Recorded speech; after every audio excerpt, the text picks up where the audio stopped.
Can you dig it? How you doing? How you doing? And how you doing? And how are you doing? Welcome everybody to this very sunny, beautiful day. Beautiful evening, I would say. Sky is blue, looking like a really good children's bedroom wall colour. But we are here to play some D&D. So I want to say hello to my wonderful Twitter spheres, all out there, my wonderful badgers, my space hoppers of the time dimensions. I am so glad that you're here with us to enjoy another adventure on Waterdeep Mallrats Dragon Heist, episode 22, I believe. I'm probably wrong on that one. Imagine if I was wrong and I said it was 22. Imagine it. Just imagine. Just start saying random numbers. Exactly. Yeah. 226. So, welcome to 226th episode of Waterdeep Mallrats Dragon Heist. That's going to ruin my edit, I'm very, very sure. But, yeah, I'm really glad to be here, and I hope that our lovely players are going to be glad to be here too. There seems to have been a bit of a rush to kind of get us all here. Which has been it's a rush, man. I know, man. It's like, I think you had your camera on while you were still jogging, Dan. I thought it was amazing. Come on, guys. I'm nearly there. Just carrying a laptop around. It was really lovely. Let's have a look who's here today, actually. We've got Mama Thorpe is here. Woo, Mama Thorpe is here. Hey, Mama Thorpe. Say Red Panda Gamer, it's really good to see you. And thank you to Bevins for the gifts to Red Panda Gamer as well. Lovely to see you, Heavens Bevins, even though you're downstairs and I just spoke to you about 2 minutes ago. But that was really nice to see you. Okay. Alrighty, so we're going to crack on. I have now spewed out for about 4 minutes and said nothing, but said everything. There were so many clues in that, by the way, guys. You need to kind of unpick it all. So Evie's got it all sorted. Evie's written all the notes. Say that, we're actually going to see how Evie is doing. How are you doing, Evie? I'm all right, thank you. I've got childhood bedroom room coloured blue sky walls. Like, yeah, that's me in my old childhood bedroom. I'm very well, thank you. I went to a wedding on Saturday. Nice. And I was a bridesmaid, and I was in a church, and I didn't spontaneously combust. So that went I had anticipated. And I did a little reading, and I got to stand at the thing, a big golden eagle thing, like, and it felt really cool, like a little bit Hogwartsy, but not. But I gave it those vibes, you know. Mm-hmm. Mm-hmm. Did you cast any spells or anything? I was in my mind, but they were all protection spells for myself. Just concentrating on protection. So yeah, it was lovely. It was really, really nice. And yeah, we were saying how lovely it is to just get dressed up and have a lovely time with people who are fun. That's great. You know? That's great. It was really lovely. And they had postponed their wedding like 4 times. No. So yeah, it was like, oh cool, we're finally here. The whole day felt really surreal, but apart from that, it was lush. Really nice. Nice. I had a very old man moment, and I tried to play Fortnite. And yes. I got as far as the lobby and got really confused, and then had to turn it off. No. Okay, when I'm back in Lobby's London. the hardest bit, man. Oh, it was so hard. I was like, What did you set the difficulty on? And it was like, why do I need credits to do? How do I get credits to do battle? Like, am I supposed to? What is this? So I just put something else on. Okay. When I'm back in London, we'll go on a call and we'll walk through it, and it'll be great. Thanks. And then you'll be able Coming soon to the Sabotage the DM channel, Evie teaches Joe Fortnite. God, that would be terrible. hilarious. Why am I running around in circles? Like, that literally would be throughout the whole thing. Yes, Daz. I know, Daz, you'd watch that. I know you would. Streaming every fortnight. Oh, God. Yeah. Brilliant idea. Yeah, this is how we'll do it. All right, we'll do it. It's a deal. Okay, Be good. in that lobby. Just sit in the lobby. That's all I do. I'll sit in the lobby, and then you can go, I won, and I can go, oh, well done. yeah, you can just come spectate me, Yeah. and I'll be like, yeah, Joe, what's this? What's it? Most annoying person to watch play Fortnite in the world. Actually, probably, maybe we shouldn't do this. We won't actually show the screen at all. We'll just have a 2-shot of Evie and Joe and just how they're playing, and just Evie like killing everyone, and Joe just being like, "What?" Oh, I'm dead. I'm not seeing you. It's okay. Oh, no. It's gonna be great. Oh, thanks. Oh, I'm dead. That literally... I'll revive you. It's fine. Get out of my way. Right. Good. Okay. Well, Little taste of you all. that's a date. So that's good. Yeah. We'll do that. And we'll move over to the voice of reason, also known as the god mic of the channel. So, Mr. Dan Burman, how are you doing today? I'm the voice of reason. Yeah, man, we're fucked. I mean, look at who was it's- left within the roster. Like, Hang on.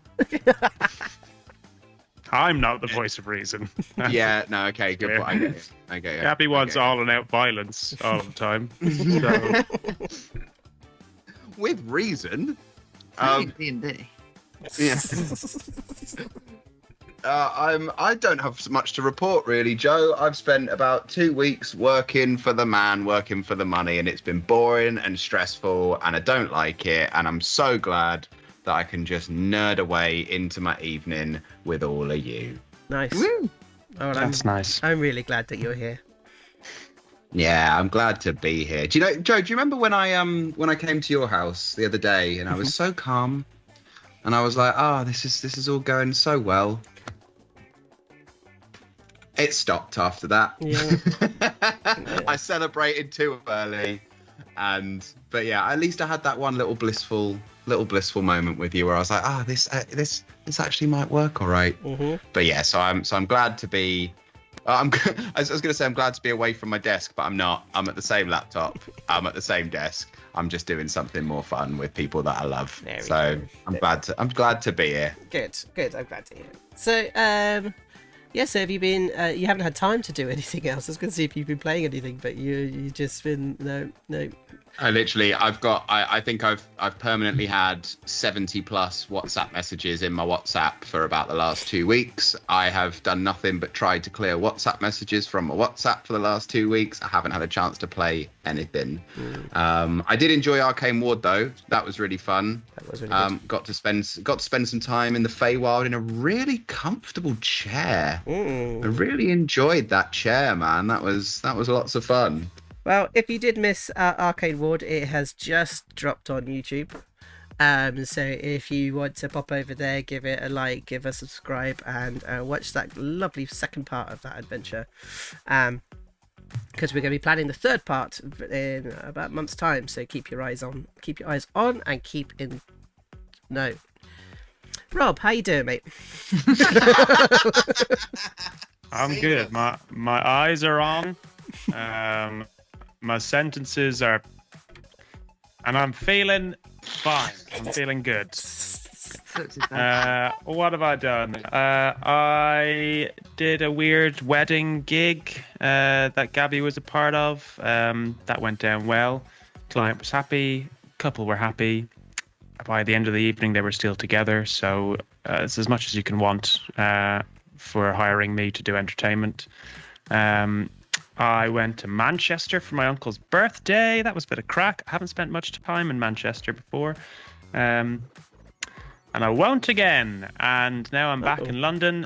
And I have played Bioshock 2 all afternoon. And that is savage. Nice. Big Daddy drill hand vibes. I told you. I knew you'd enjoy that. Knew it. It's good. I like it. Yeah. But I really like Manchester. So you don't like Manchester? Do you know what? I did. I thought it would go down well as a joke with the four of you, but I got nothing but stone cold silence. So I retract my former slanderous comment about Manchester.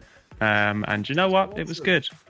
Yeah. Okay. All right. I get it. Yeah, I'll go Manchester's back. Amazing. It's a really good place. I'll return to Manchester. Okay. Okay. It's got all the same things as London, but with about 25% of the people, and everyone actually talks to each other and is nice. I mean, I don't know, Dan. I mean, comparing Manchester to London, that's not cool, man. Why not? Because Manchester's going to hate you now for that. I said it was nice. Oh, they You know, they didn't hear that bit. They didn't hear that bit at all. They just heard you comparing it to London. Are you talking for the whole of Manchester again, Joe? What have I told you about this? Mate, I'm chatting with him now. He said, "Why do you think you keep picking up my phone?" I'm just like You chatting. do it on the conversation to the whole of Manchester. Yes. Ever since you became mayor of Manchester, you changed. Okay, it's getting a bit strange now. So I'm going to move over to the voice of reason.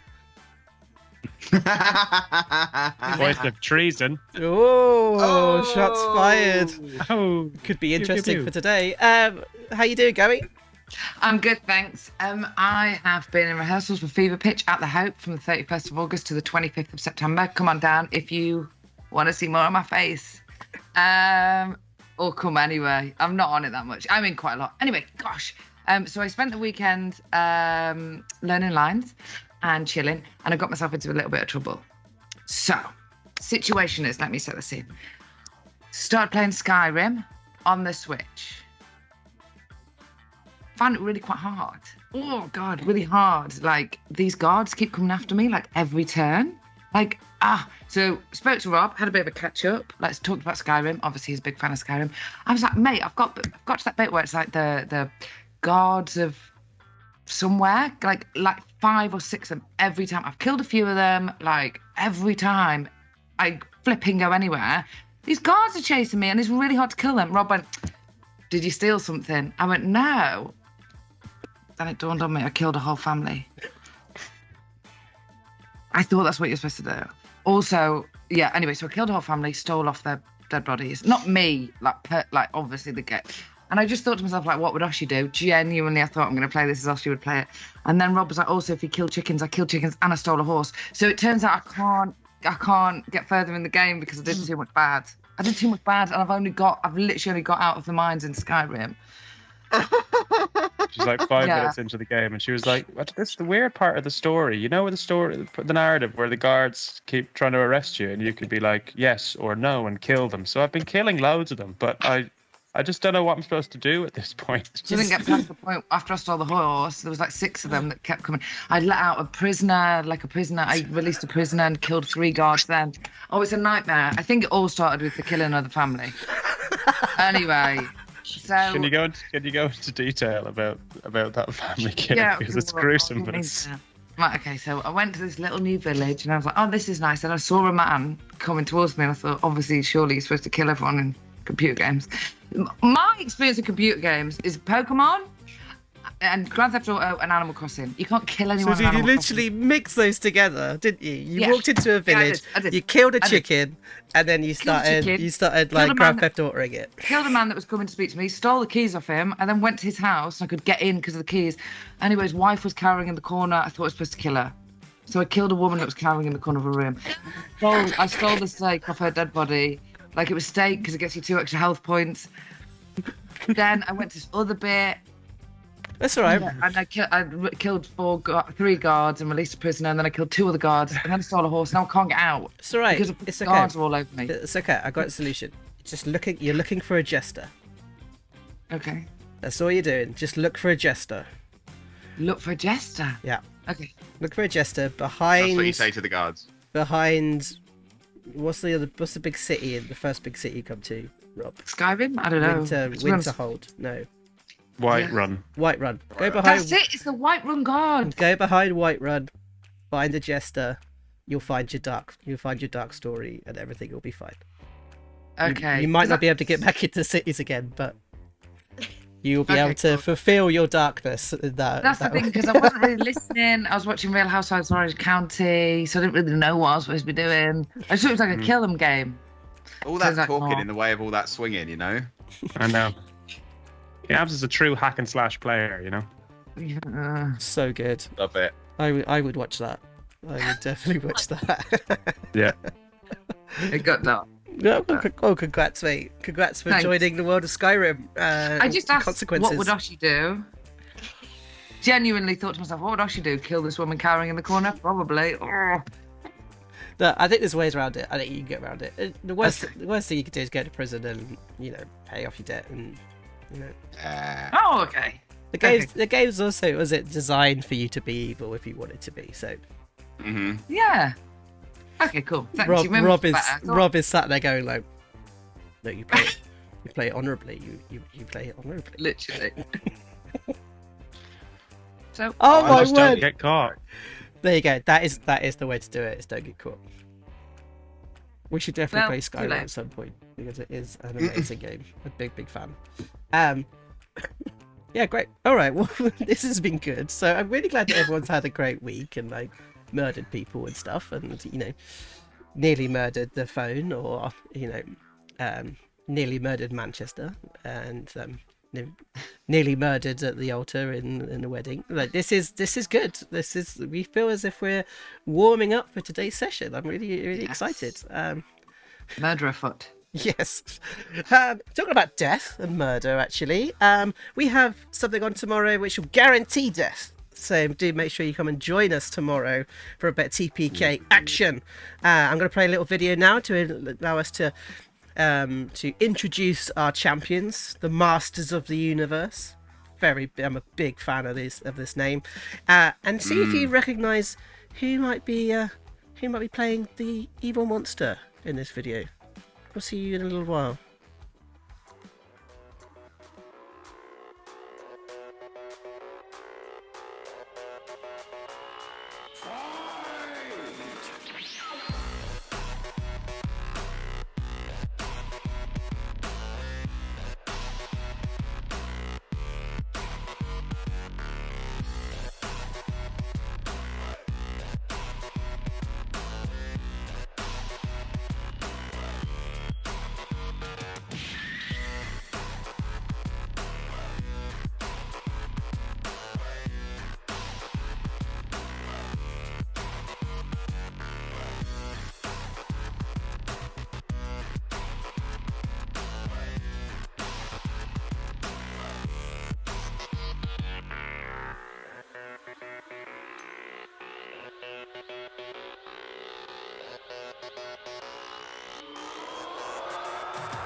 Fight me.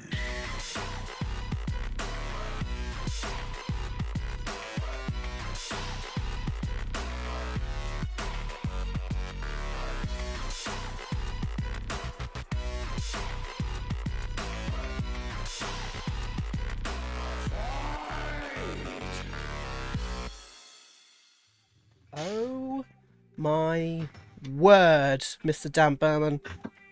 Mr. Dan Burman. Yeah, I love it. Everyone's just like, kill Jefford. Yeah, kill Jeopard. So it's going to be a very, very exciting little TPK tomorrow at 7 p.m. BST.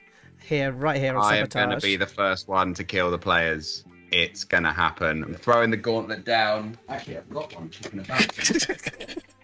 Of course you do. A gauntlet? Oh, I saw What that is kicking. that? Yeah, Really like want- a big leather glove. big leather glove thing. Was around Oh, somewhere. I thought Couldn't it move. I was about to ask Sorry. you what your tactics are going to be, but you seem as if you got it down. Just murderize them and kill them. It looks Yeah. great. Yeah, I'm just gonna kill them all. I'm just gonna.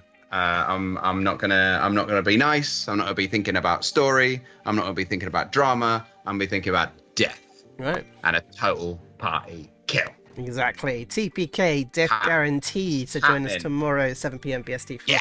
a little bit of Dan Burman trying to kill people and then them killing them. So we'll see how it goes. But that'll be exciting, I hope. Another exciting thing, my memory banks are like kicking in right now. And like I'm trying to remember back like 2 weeks ago. I'm getting the word like scat jazz is like coming into my head and I can't figure out. There we go. That's why. Because we're about to play some D&D and somebody was promising a certain type of recap, I believe. Yeah.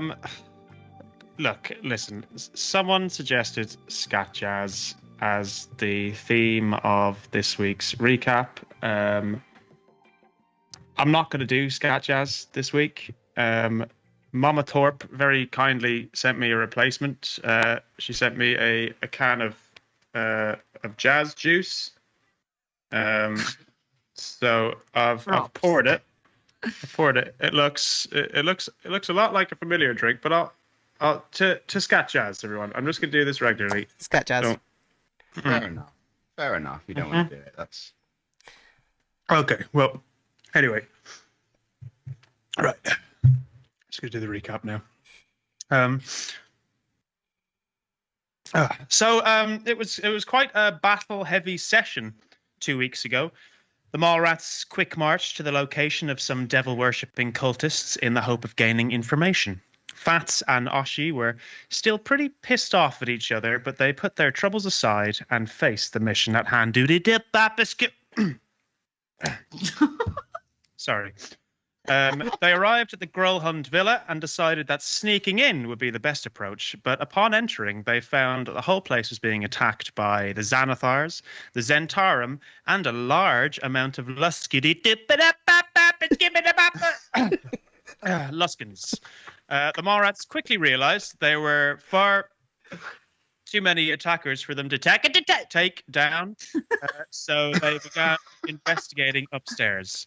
Pups and Fakadadats were first into the bedroom of Lady Gralhund, who was being intimidated by a man named Erstil Flockskin. And the group attempted to fight Erstil. During the process, they realized that Lady Gralhund was hiding a stone of Galar, a special gem connected to the infamous Great Game.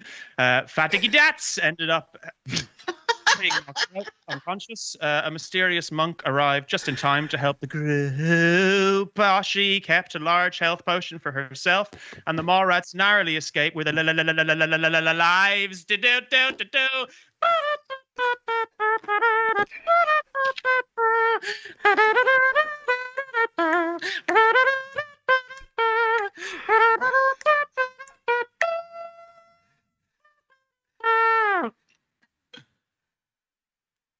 Thank you.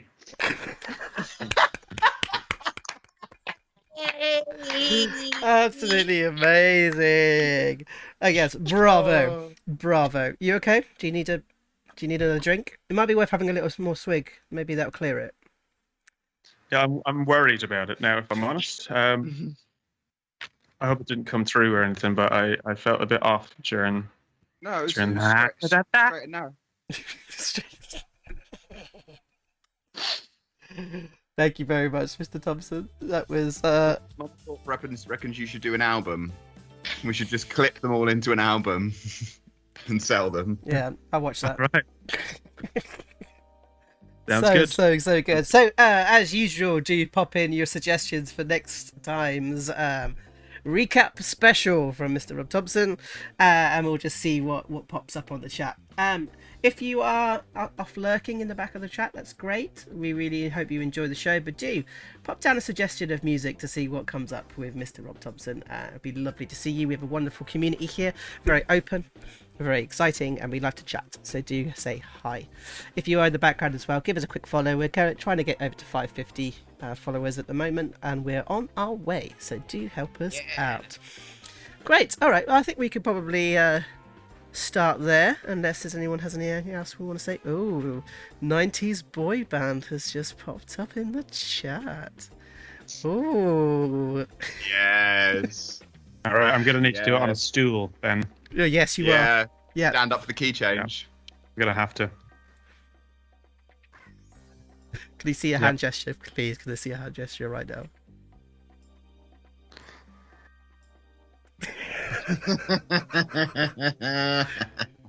Perfect. Thanks. Okay, good. Oh, excuse me. So, I don't know, maybe I've got the same. I don't have the same drink, do I? Scatman Joe. No, it's not going to happen. I'm just going to end up just coughing and choking, probably. So, last week was an exciting one. You hit a very large milestone. I've realised now, looking at the screen in front of you, that you're also level 4, but you're not level 4 anymore. You're level 5s. Yeah, they were a 90s boy band. Level 5. Yeah, or just 5. Oh yeah. So let's quickly find out. I think we've got some bits and pieces that we should find out what you guys are doing. So, Big Phatts, what happens at level 5 for you? Not a whole lot, except for An extra attack. I was about to say a massive extra attack, which is going to be Massive great. extra attack. Or massive attack. That's going to be great. Massive attack. I think I get more movement as well. I now have a speed of 40. That's terrifying. Terrifying. I know. Imagine me doing a dash. That's it, I think. Okay. Yeah, extra attack, more health. I'm now on 60 HP, 40 speed of movement, and attacking twice with a vengeance. Great. Pups, what does Pups get? Pups also gets an extra attack. Speed So also goes how many up does that? to... How many does that make your general attacks then? What do you want now? Oh, so if I spend a key point, I can do 4 now. I can do 2 with the staff and 2 with my fists or my feet. Silly. I've also got speed. I can't remember if this has gone up or it was just normal monk shit. I've gone up to a speed of 40. I've now got 50 hit points, which is epic. Mm-hmm. Tanking hard. And I also, this thing that I didn't realize before, a thing called focused aim, whereas I just missed someone, I can use between 1 and 3 key points to up my score by 2 per key point and possibly turn a miss into a hit. Mm-hmm. And for the most part, that seems a bit, apart from stunning strike. I'm a be stunning some That's teams. big. That's big. really big. That's huge. It's stunning time. Yeah, Stunning Strike is madness and can cause a lot of havoc. Which, you know, a monk doesn't cause havoc anyway, but, like, No. cause massive panic. Which is great. Oh, and also, most importantly of all, my Fury of the Small now does 5 points of damage. That could be the difference. That could be the big Yes, difference. sir. Okay, so we're going to pop over, relatively small changes, I would say. From, just small things. Over to our artificer. So, what have you got, Evie? I can see an excited face. I finally get some level 2 spell slots, woo! Which I'm really excited about. So I was adding all of the artificer level 2 spells, and there are some very good ones in the bunch. It was very hard to try and choose which ones I was going to use today. And then also because of my artillerist subclass, I get 2 extra spells that are always just prepared. Nice. Which are Scorching Ray and Shatter, which is very, very exciting. Ooh, Shatter. You're That's going to have massive. so much fun with Shatter. I just know that Baggi will have fun with Shatter. I know.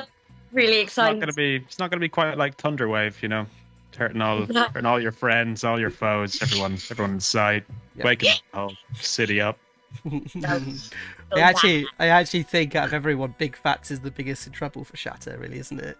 I think. I think so. Yes. And what other spells did you take? So for today, I took Aid just because I feel like with some stuff that's been going on, I think that would be really, really useful. And also Arcane Lock, because of some stuff that's been going on that we might have got our hands on, might be quite useful. So those are the ones I've got. And then like first level ones prepared are Ye Old Faithfuls, actually, Chaos Bolt and Tasha's Caustic Brew. Nice. I may have played around with the cantrips as well. Good. I might save that as a surprise. Also, my spell attack bonus has increased. Yay! Which is good. So it's up to 6 now. And I think... Oh, and one other thing. At 5th level, being an artillerist, I get Arcane Firearm. Oh, what? Yeah. So, and I'm still trying to get my head around how to actually work this. So you can turn a 1 staff or rod into an arcane firearm as a conduit for my destructive spells. So after a long rest, if you use wood carver's tools to carve in like a sigil, then it becomes that. And then you can roll a d8 and gain this bonus to any of the spell's damage rolls when used. So yeah, that could potentially be quite important. I feel, yeah. Boom, boom, stick. Pew, pew, pew, pew. A big scary stick.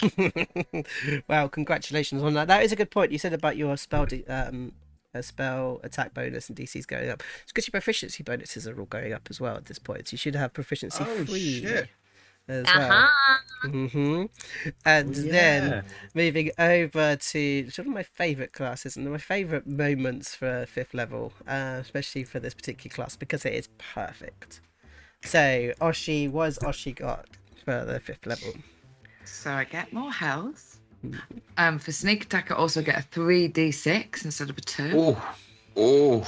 And I get uncanny dodge. Yes, mate. When an attacker that you see hits you with an attack, you can use your reaction to halve the attack's damage against you. Not so squishy, Oshi, no more. No way. Oh yeah. Yes, mate. It's one of my favourites, that one. It's literally the best to be able to kind of become survivable. So that's great. So we are level 5. It says on the screen level 4.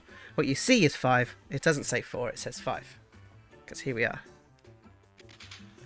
5.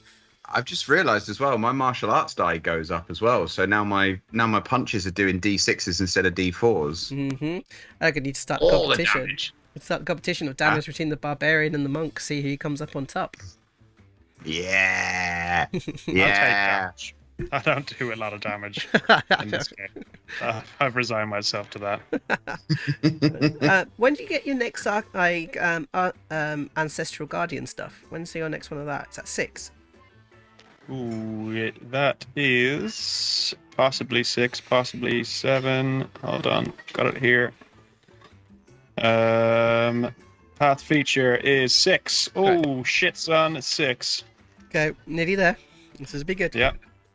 All right. Shall we get started? Yeah. All right. We did so much as well, and we've only been half an hour, and it seems like we've gone through so many things. Because we chat. Because we've been chit. All right.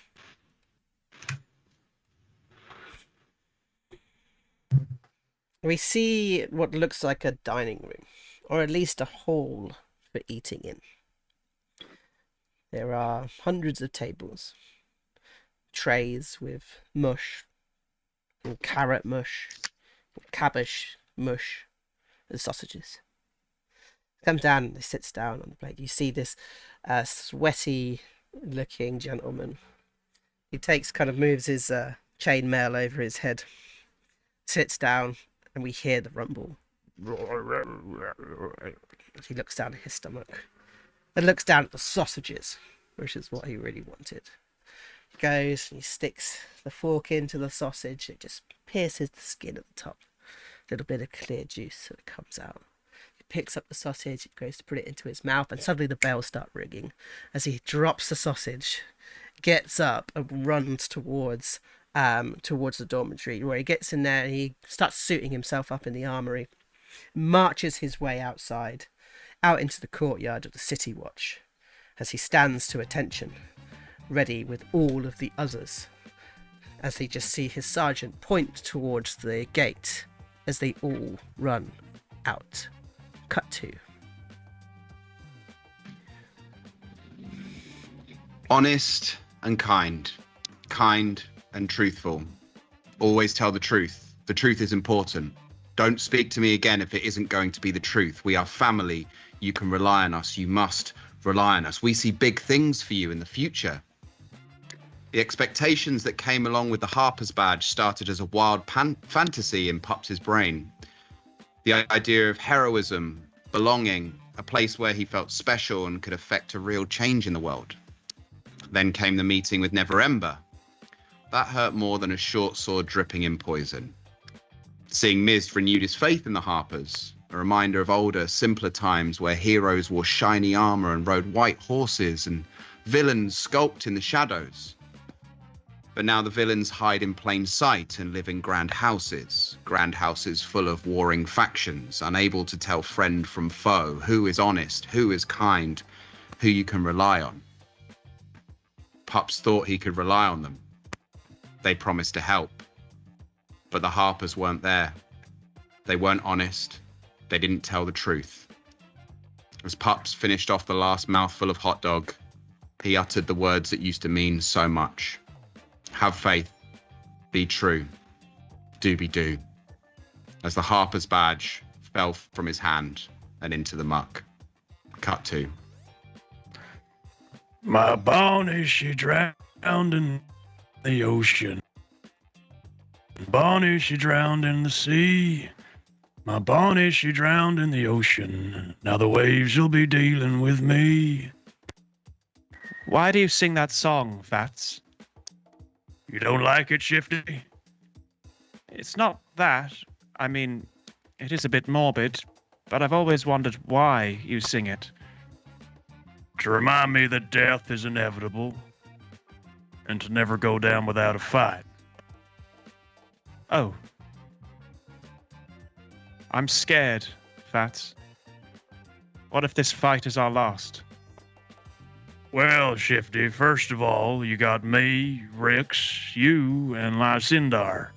Whoever is stupid enough to trade blows with us is gonna regret it. And secondly, if this is our last fight, it ain't about missing out on the future, it's about what you leave behind.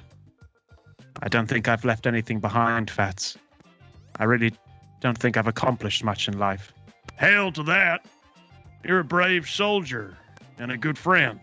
Sometimes that's enough. Thank you, Phatts. You know, if we make it out of here, you really should start that business you spoke about. I think people would really like a smoking... Emporium. Yeah.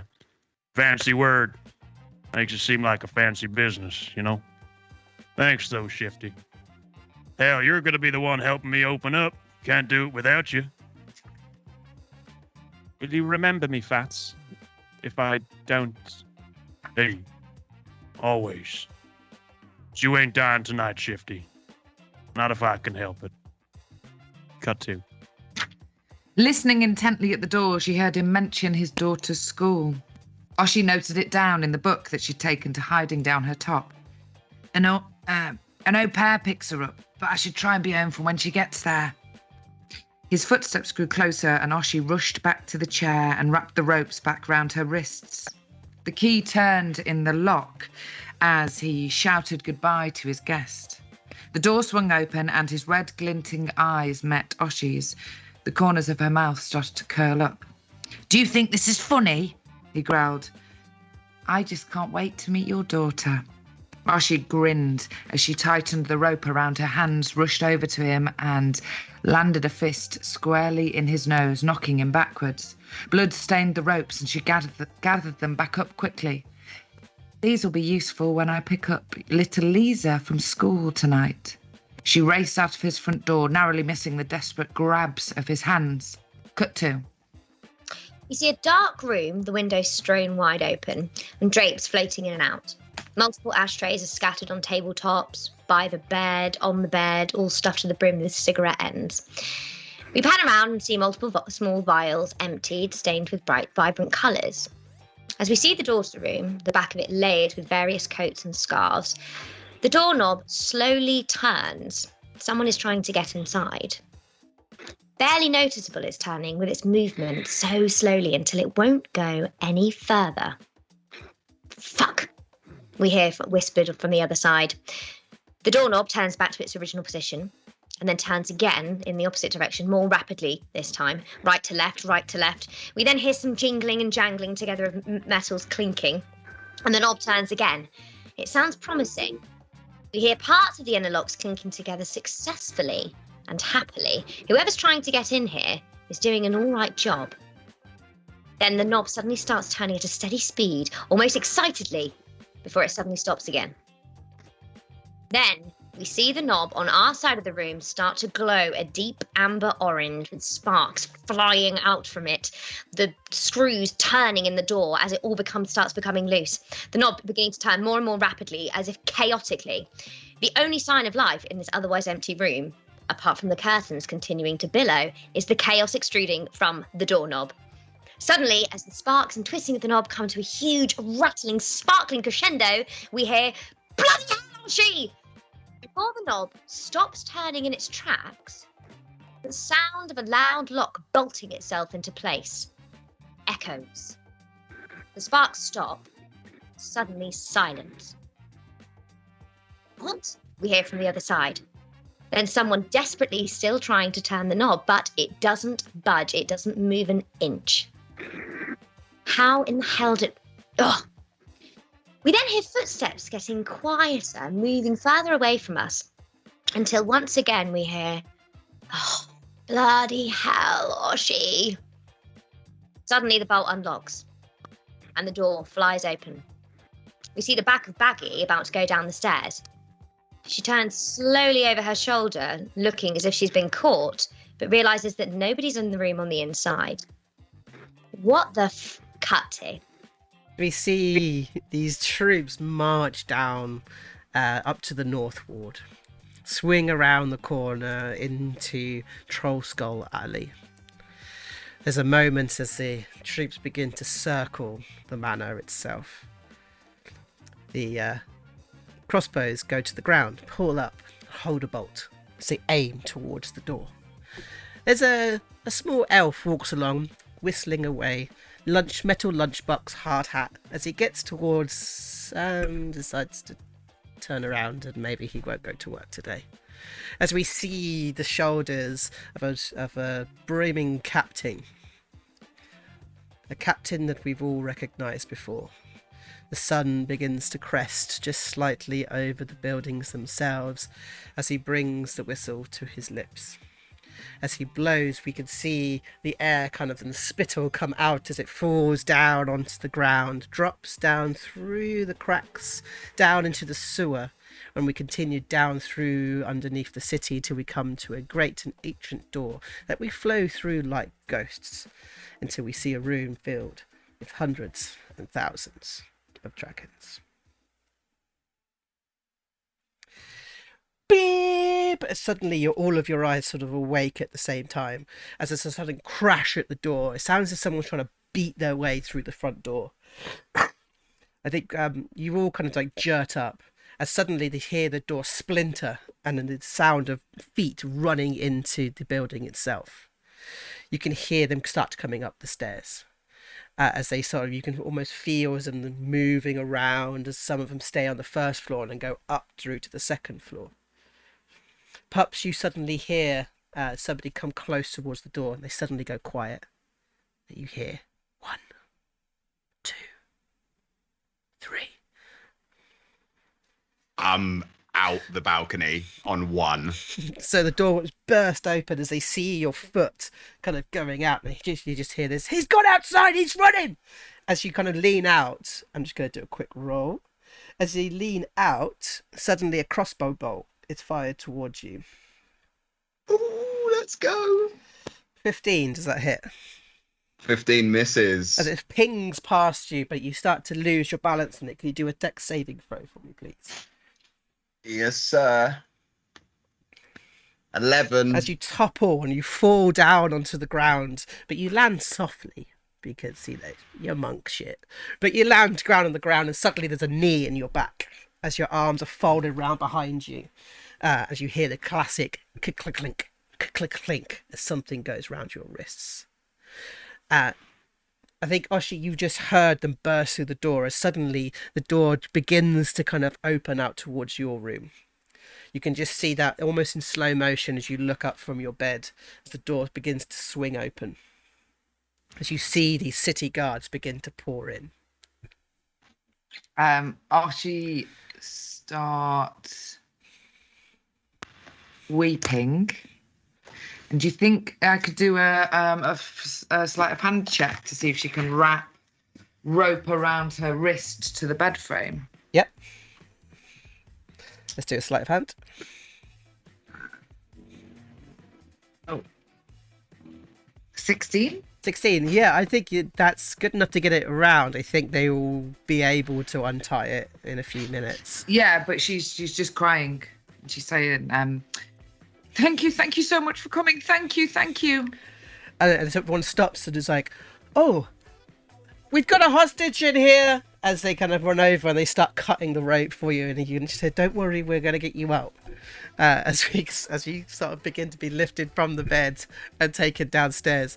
But as soon as you get down to the ground floor, you see Captain Hygert. A face that you have seen at least twice in the last 4 weeks. As he stands and goes, "What are you doing?" It's like, it's hostage, Captain.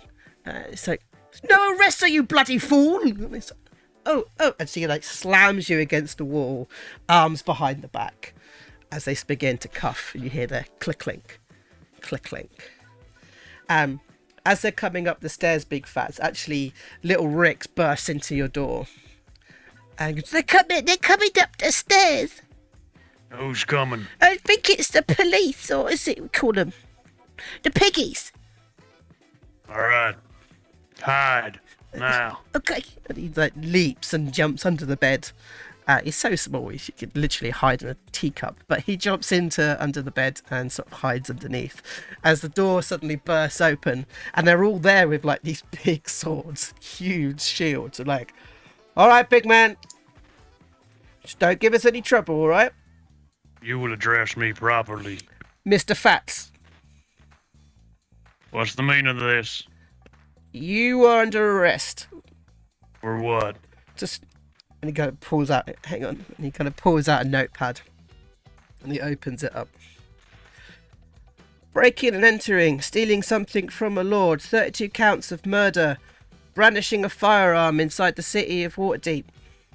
Oh, and breaking a door of a lord's noble household. Close it back up. So you will come with us, or we will take you down. Is that understood, Mr. Phatts? And Phatts stands to his full height above them all. Fucking hell. I am Big Phatts.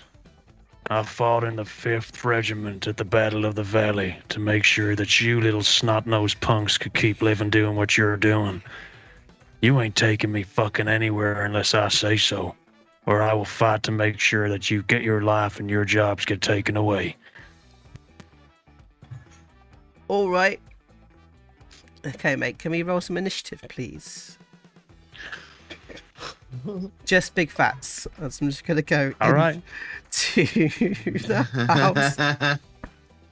Right, where's the house? I got to find the house. Baby! I'm level 5. I am invincible. Okay, where is the... I can't find the map of the house. Where is it? I don't know why I'm asking you guys. You can't see my thing. There it is. Gotcha. Right. Mana. Great. So Big Phatts is. Sorry guys about this. Oh my god, there's so many things in there. Okay. Big Phatts, which is your room? That one that says Big Phatts in it. Great. Okay. Bear with me 1 second.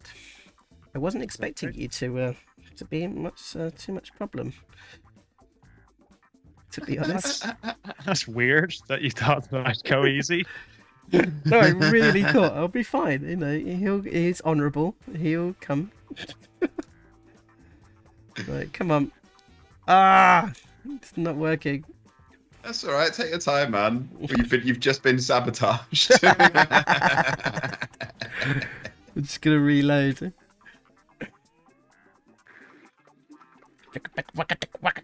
Oh, it's the Battle of the Scat Jazzers.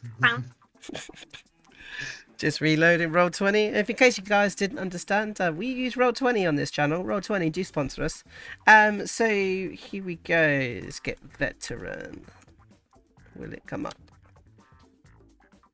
Because Roll20 is amazing, by the way, guys. It's great. It doesn't break ever. Love Roll20. Roll20 is amazing. It doesn't break. Roll20, amazing. It doesn't break ever. It's definitely broken. Oh, Mama Thorpe's saying that Oshi's got an advantage, by the way. Great.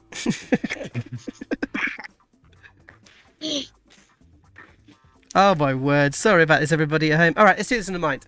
Okay. Grand.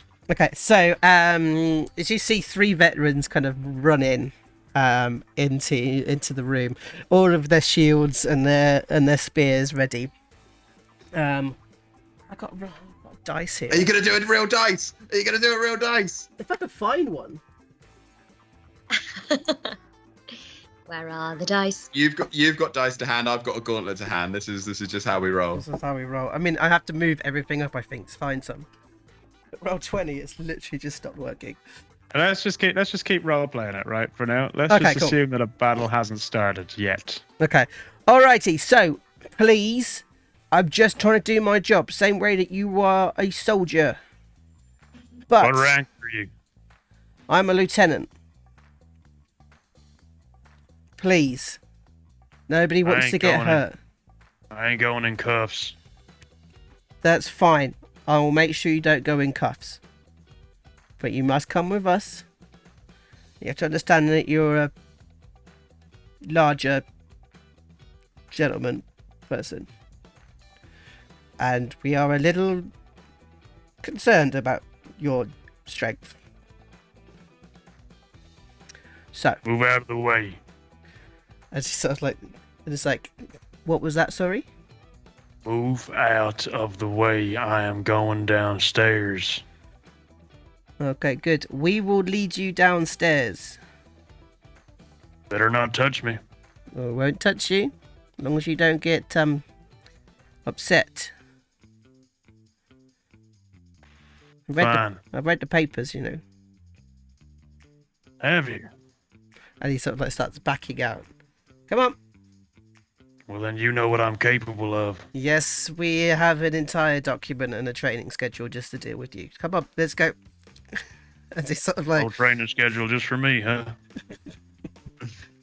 as he sort of starts backing up, and as you come out into the hallway, you see that there's actually the hallway lined with shields. It's like the final act of Leon. As you kind of like march your way down, yeah, you see this kind of Gary Oldman type of character that's just going, everyone, like outside in the alley. As you kind of start walking through, there's a few people there that you see that have tattoos of different regiments on them, and they are still like holding gaze and are trying to keep you under control as you make your way downstairs. That's before he walks downstairs.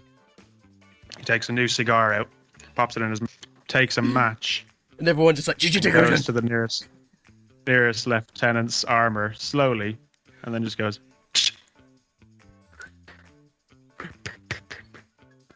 This And is then like, walks downstairs. it's like the sound of 1,000 drips of sweat falling onto the ground as they begin to follow you downstairs.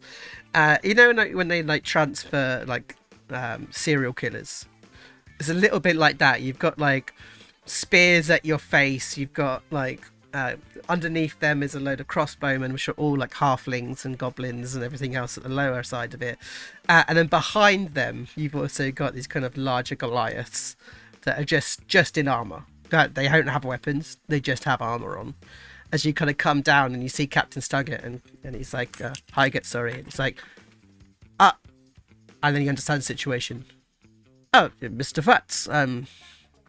As you look around, you see that like Oshi's on the ground, like lying down on the front arms, tied up behind. Outside through the window, you can see that there's another commotion outside. So you guess it's somebody else, but you haven't seen Baggi yet. As they get up to these stairs, and there's this huge blast door. It's like a metal door, and they're like, right, we got to make our way through this door. And they're like, well, okay. And this little goblin's like, I'm gonna bust down the door. And it's like, seriously, you tried this last time and you just can't get through the door. And I've been practicing. And he kind of runs, and he runs towards the door. It's like, kong, and just falls straight down and falls straight on his ass. As this wizard kind of comes over, and it's like, as he casts knock, and the door just opens out to the workshop.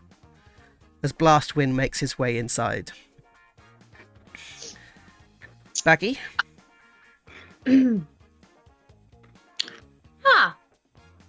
Last day. What an exciting visit.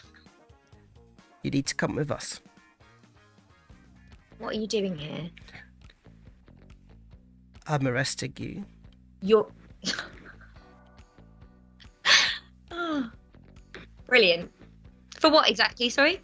Suspicion? Suspicion. Please don't interrupt me.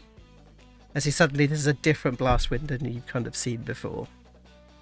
As he says, this is sorry, I can't remember the list now. Breaking and entering, suspicion of stealing property from a lord, 32 counts of murder, brandishing a weapon, an unlicensed weapon within the city of Waterdeep. Please come with us. Wow. What other option do I have? Excuse me. Yes. And she just pushes past him to walk downstairs. And as you kind of leave, you kind of go down the stairs, and you see there's loads of people there as they literally just like cuff you straight away and cuffed on the other arm. As we see Blastwind in the room on his own, as you can hear you go down the stairs, as he stands and weeps in the middle of your workshop. As you as you kind of come downstairs, you see that they've also pulled Pups in, and Captain Highgate stands there. We'll be taking you down to the station now for questioning. You will not be able to talk to each other, and anything you do say we will account in our investigations. You're hereby arrested on suspicion of, and he starts listing through the list that I've said many times already. As he kind of all get lifted up, apart from Big Phatts, who walks over to the wagon, as you're placed in the back of this large wagon and taken down to the police station. Inside the wagon, you were all separated, and there is an officer between each of you, except for Big Phatts, because you've actually got like 6 people around you, and they're still loaded. Everything is loaded. As they take you down to the station, which is down in the castle ward, just outside of the castle of Waterdeep itself. As you make your way, and you're all placed into separate questioning booths. It's at this time, my lovely players, that I would like everyone to turn off their audio, except for Evie. As in, like, mute the computer. Yep, I don't want you to be able to hear me or be able to speak. Do a are you gonna do a signal? Oh, not that signal. A signal when we come back, not the Illuminati. Ooh, Beyonce. You can do a signal for it to come back. Sorry, why am I so invested? Or I could just message you on WhatsApp. I mean, it's Or in the chat. Just get the chat to tell us. Exactly, I'll just tell the chat. Signal or nothing. Is that a signal? I'm so nervous. Bye. All right, Bye. turning off. Bye. Okay, so you find yourself in a grey room. You're sat at a table. It's like a shined steel table. Your hands have been like clamped and chained to like a loop in the table itself. And you sit there for about an hour and a half. What are you thinking during that hour and a half? Fuck.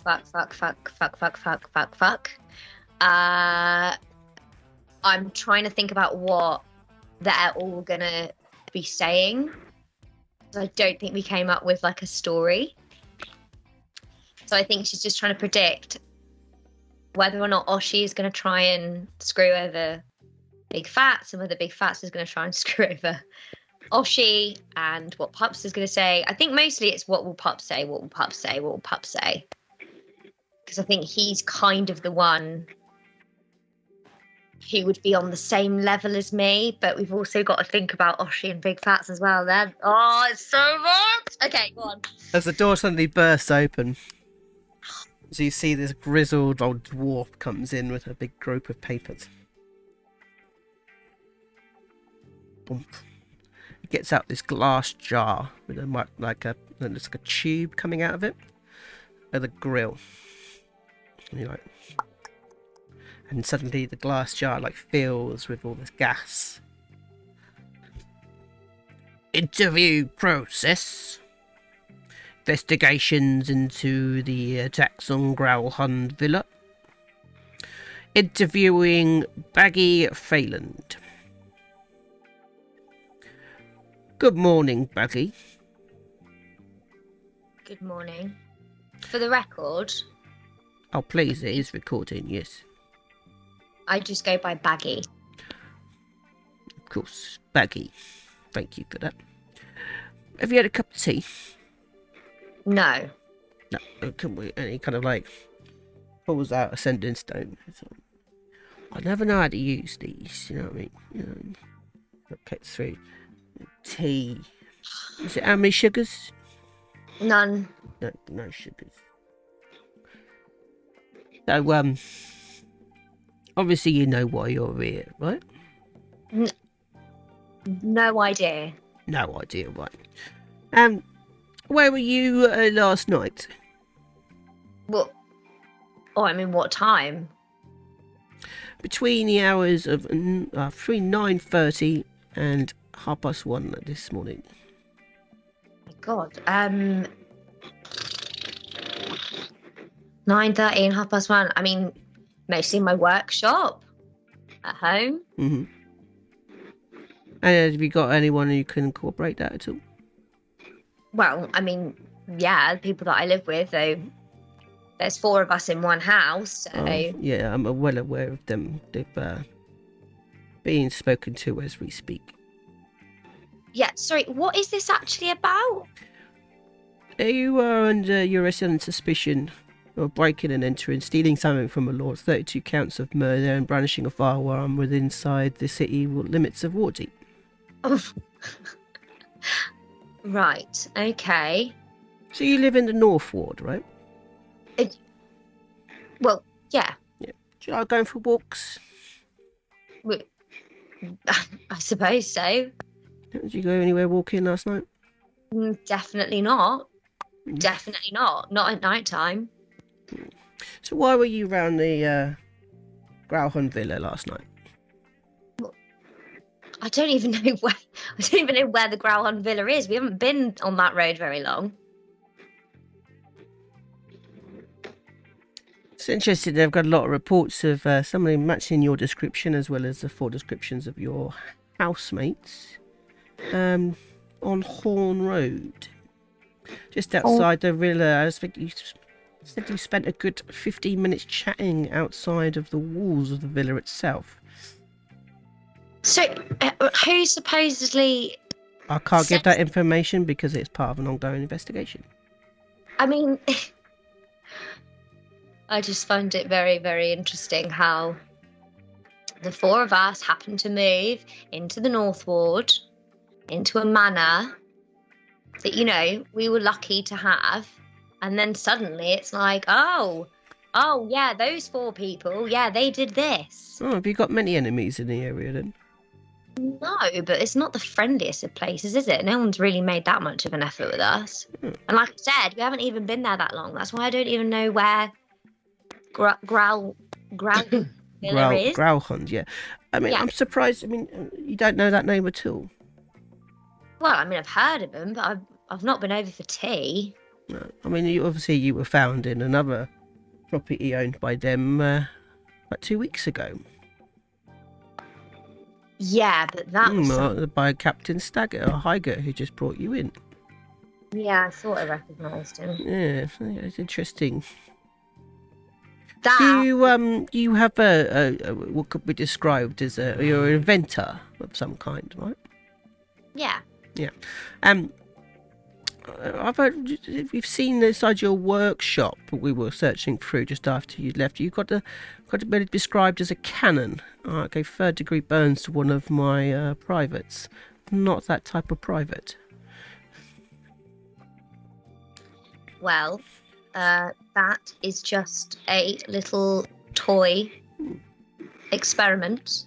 So it fires out fire, yeah?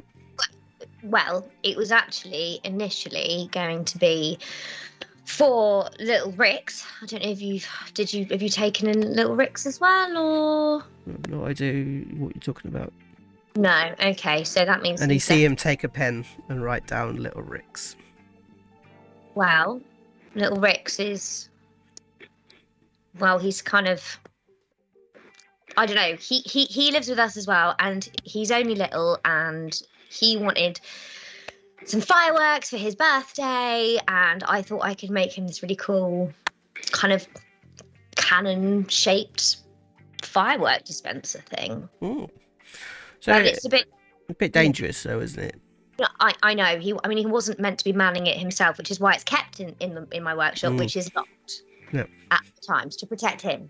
I mean, you've also got a lighter that we've confiscated off you. We found a bit of a fan of fire, I would say. I wouldn't. I would just say, pyro is kind of something that interests me as a hobby. Really, it's very useful when you're creating things, and it's very useful when you're manipulating certain materials, like flesh. Mm. So we found a number of bodies, shall we say, inside what we call the pantry. They seem to be had the same kind of burn patterns, and the scorches on the walls and on the ground sort of match the description of our own experiments inside your workshop and my unfortunate private. You explain to me how you might have that type of burn marks inside, some dead bodies inside a building that you were seen just outside of. What? Obviously not. Oh, hang on. Can it not just be? Your tea's arrived. Here you go. He grants over this kind of like small paper cup. The tea is awful. It's the worst tea you've ever seen. Yeah. Well, could it not just be a coincidence that these people were harmed in that? I mean, how many people did you say were dead? 32. 32 lives. Oh my. And there are no consequences. It's something that I found after my 32 years of service in the police force. Sorry, do you have any explanation to why you might be seen around that area on that particular night? Not that I can think of, no. So who kind of led you there? Who's like the leader of your group? Well, none of us, really. I mean, that's a constant struggle. Oh, there's power struggles, is it? Well, not power struggle, but you know what it's like when you live with people. No, I haven't lived with anyone for a good 60 years now.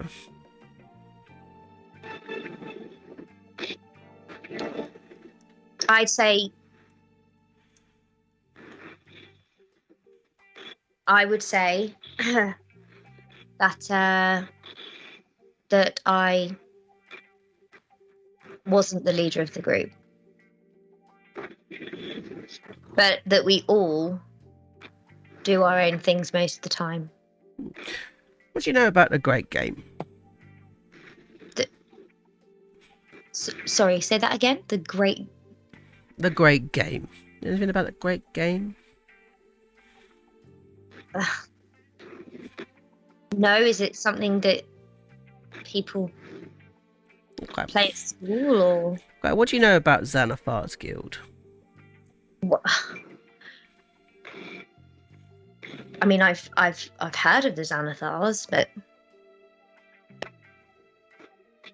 that's it. Okay.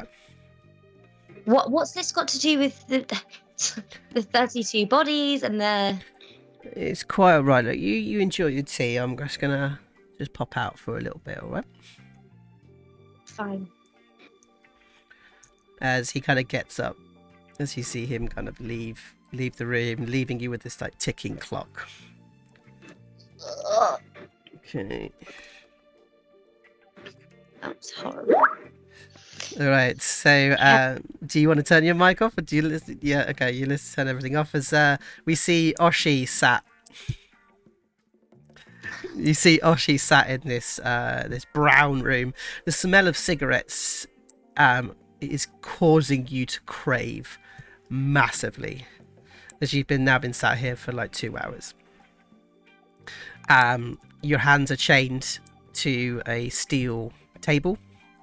You can see that there's another chair on the other side. As the door kind of opens, you see this old dwarf come out. All right. Oshisota. As he kind of brings over a big jar. in the jar there's it's like gases that are flowing around with a pipe that comes out to a grill. And he says, interview process started for the Gralhund incident. Interviewing Oshisota. Good morning, Oshi. Do you mind if I call you Oshi? No comment. So I'd like to ask you a few questions. You know why you've been arrested? No comment.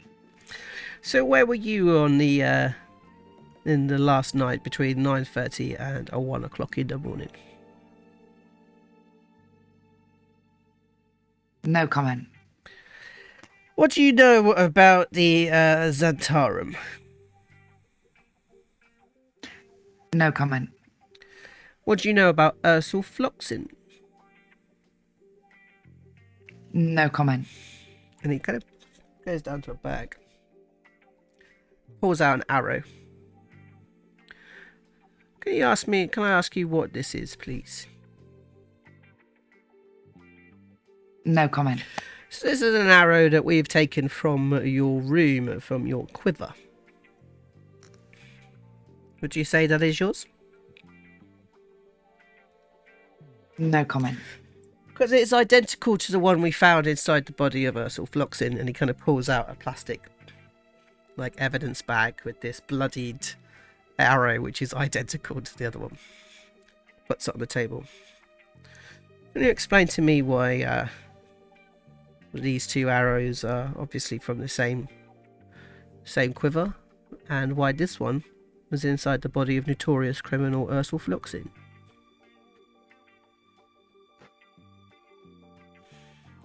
No comment. He stares for a while.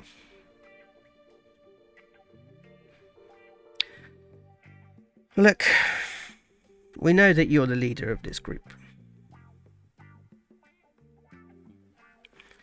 And as leader, that kind of places a lot of problems for you. And I understand you're trying to protect your group. Of course you are. However, we have a weapon that is linked directly to the murder of Floxin inside the house of a noble, where 32 bodies were found, including the firing of a firearm. So I ask you again, where were you at the hours between 9:30 and 1:30 this morning? I have not had legal counsel or been offered to send a bird to anybody. So until those things happen, you will just be getting no comments from me. How long have you lived in the city of Waterdeep? No comment. Because if you try to actually read the code legal, you'll see that lawyers are only present after the arrests have been made. So I'll ask you another question. Why were you round the Gralhund Villa, between 9:30 yesterday? You have been seen with 4 of your associates standing around the building, being particularly loud for about 20 minutes before entering the property. Can you explain why you were seen in that location? Am I under arrest? Currently, you are under arrest for suspicion. So I don't get legal counsel even though I'm under arrest? Correct.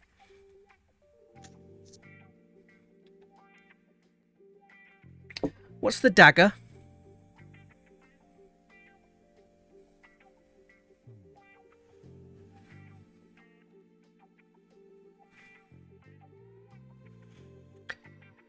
Fair enough. He kind of stands up. So as it stands, you were seen around the property where 32 murders took place. Your weapon, or as identified as your weapon, was found inside the body of notorious criminal Floxin. You are not being cooperative in questioning, all of which will be placed down as is recorded in the jar, as you can see here. If you bear with me, I need to go and talk to my associate, as he kind of gets up and leaves, leaving you there with the smell of cigarettes kind of poking through. Okay. Do you want to pop your sound off for me, please? MacPherson, you are sat in a grey room. There's a metal table in front of you, and you have a large chair that you're sat on. You're not chained in any way. As you see this small dwarf kind of come through the door, you've been sat there for 2.5 hours. So he walks in and he opens up his eyes. Sergeant Big Phatts. That's correct. You understand why you're here, and he kind of lifts up this jar, pops it on. If you had, do you need any refreshment or anything like that at all? A smoke. And he kind of like throws this packet of Scarboroughs over. Scarborough Reds, just because they're nice and strong. He kind of throws them over to you and then puts this ashtray down, gets this jar out. The jar has all these swirling gases that are around it with a tube that comes off the jar and down to a grill.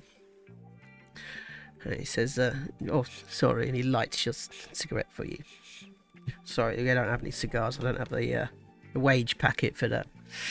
Anyway, interviewing for the Gralhund incident, interviewing Sergeant Big Phatts. So, you talk to us about the Cult of Asmodeus, please. What's your name? My name is Detective Inspector Bumflow. Bumflow. Yes. Detective Inspector, huh? Yes. Inspector Bumflow. Name I won't forget. Can you answer the question, please? Sorry, could you repeat yourself? I wondered if you could talk to me a little bit about the Cult of Asmodeus. I'm sure there is a cult. I know who Asmodeus is, but No. sure you know more than I do. Okay, no worries. I'll just move on to. Do you mind if I just go through these questions? Just need to kind of go through them. Yeah, my question for you is, am I on trial here? Oh no! You're arrested on suspicion of breaking and entering, stealing an item from a lord. Those 2 counts of murder. That's 31 counts of murder. My apologies. There's a particular murder that's been pinned on somebody else, and like firing a firearm. Firearm. Mhm. Think I can fucking fire a firearm with one hand? Yeah, I understand. I mean, it's a strange one, but it's sort of been grouped together as the 4 of you. Could you tell me where you were last night between 9:30 and 1:30? I was smoking a cigar. So writing this down.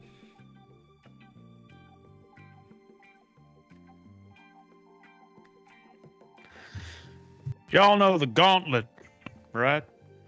Yeah, of course. Yeah, I visited them yesterday. Mhm.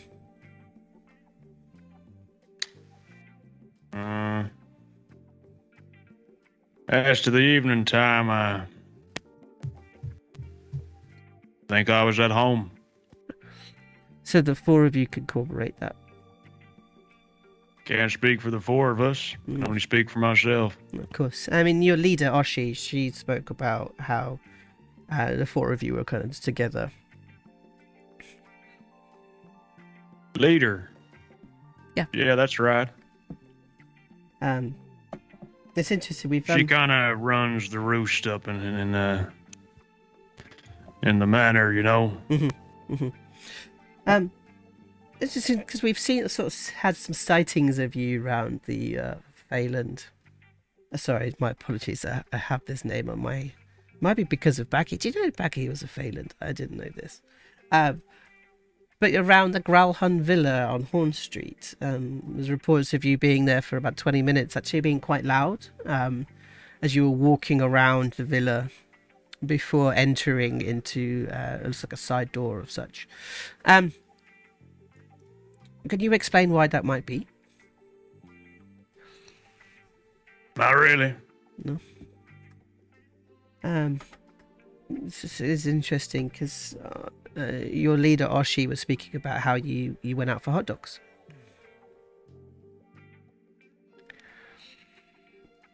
That's what leaders do. Oh, so you were having hot dogs? Nope. No. I would very much like to engage in my right as a Waterdeep citizen to trial by combat. I see. It's usually a last ditch attempt is usually with the trial by combat. But if you would like to go, you would like to go straight into. Well, of course, that is your right. You will need to be held in custody until a time can be found to open up at the Hall of Champions so that you can have that particular fight. Sure. Okay. So he sort of like closes up. As he kind of gets up to leave, he kind of turns around and goes, so one more thing. Ursel Floxin. Do you know that name? Nope. No? We found an arrow in his head in the bedroom of Lady Gralhund. An arrow that matches your leader's bow. Look, it doesn't need to just be about you. But maybe you can place your leader on trial instead.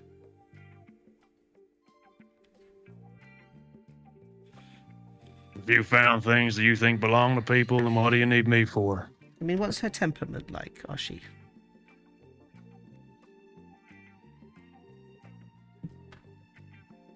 She's a nice lady. Wouldn't hurt a fly. Okay, thank you very much. We're going to continue our investigations, but we will have your right for combat if it does so come to that. Fine. It is also very confusing considering the amount of people that had seen you on that street. A huge dishonor of justice has happened inside that house. Masses of people, innocent people, killed, murdered in that house. Okay. And you sit there smiling and happy. Not happy. Not smiling. Just thinking this is all a waste of time. So he kind of looks at you. And he starts uttering these words. As he sort of like begins uttering the words through. Do a charisma saving throw, please.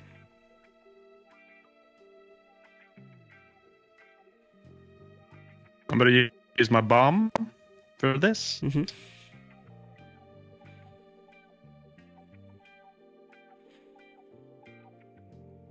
15.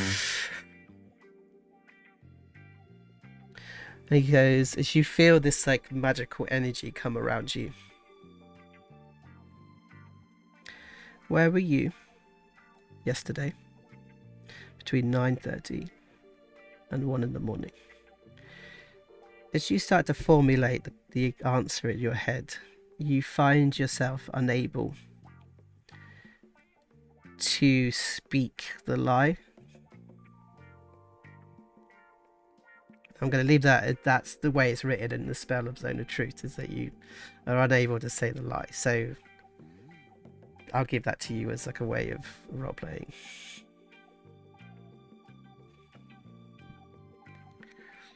I was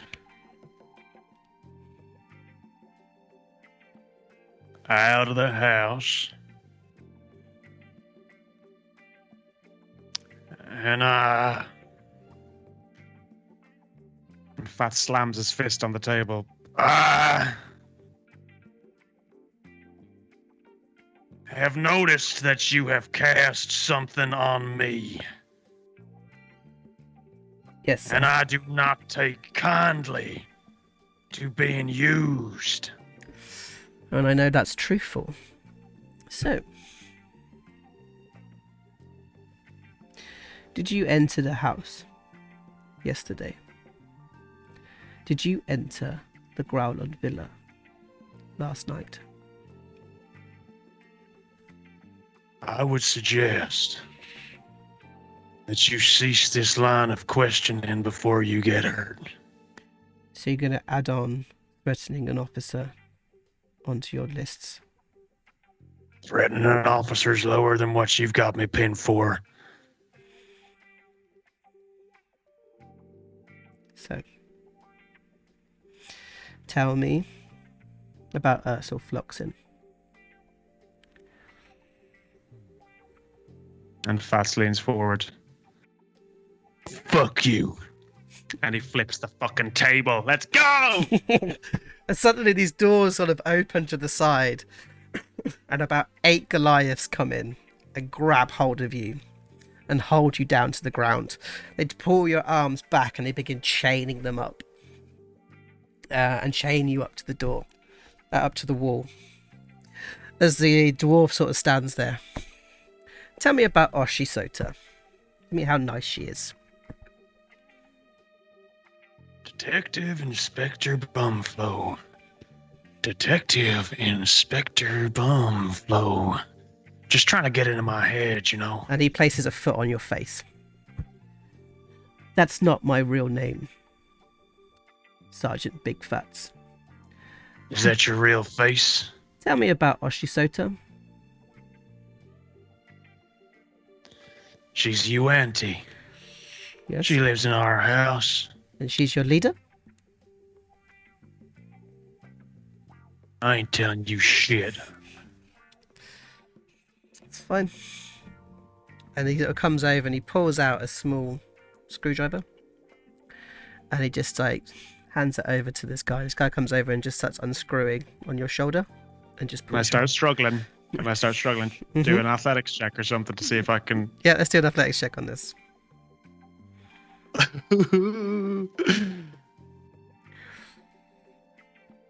Whoa! So you start wriggling your way out, and you sort of like he tries to kind of get the screwdriver into the right place, and he's unable to kind of do so. As he starts scribbling, and suddenly the doors open, and it's like, what the hell is going on here?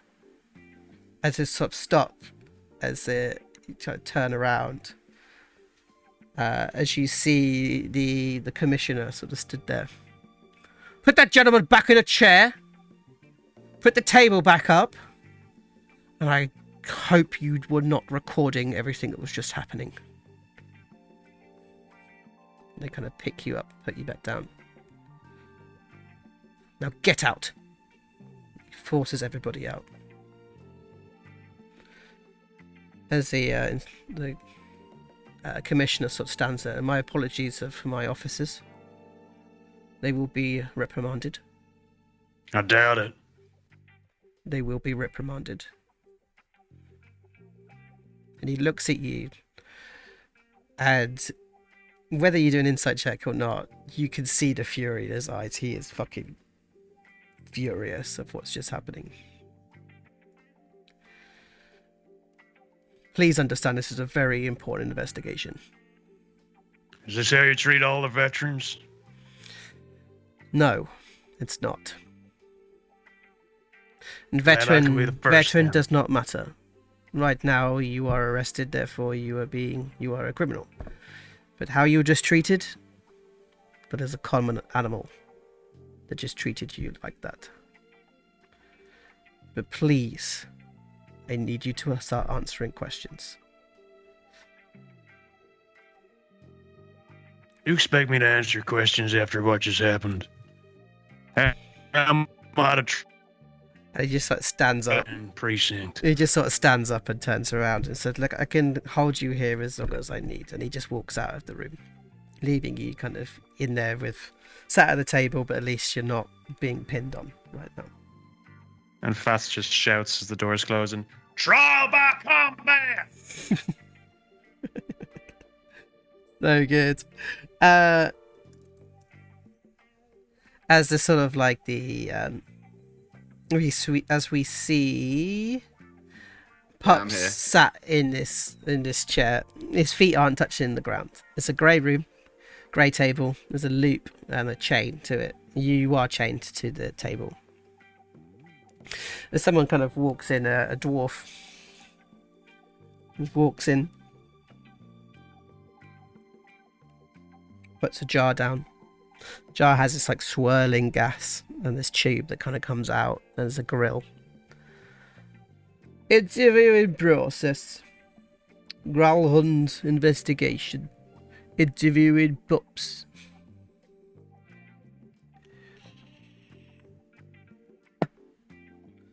You know why you're here, Mr. Pups? I wasn't read any rights before I was shot at and cuffed, I'm afraid. There's not a lot of rights here in Waterdeep, unfortunately. Or any charges. Oh, I see. You're arrested on suspicion of breaking and entering, stealing an item from a lord, 31 counts of murder, and firing an unlicensed firearm within the walls of Waterdeep.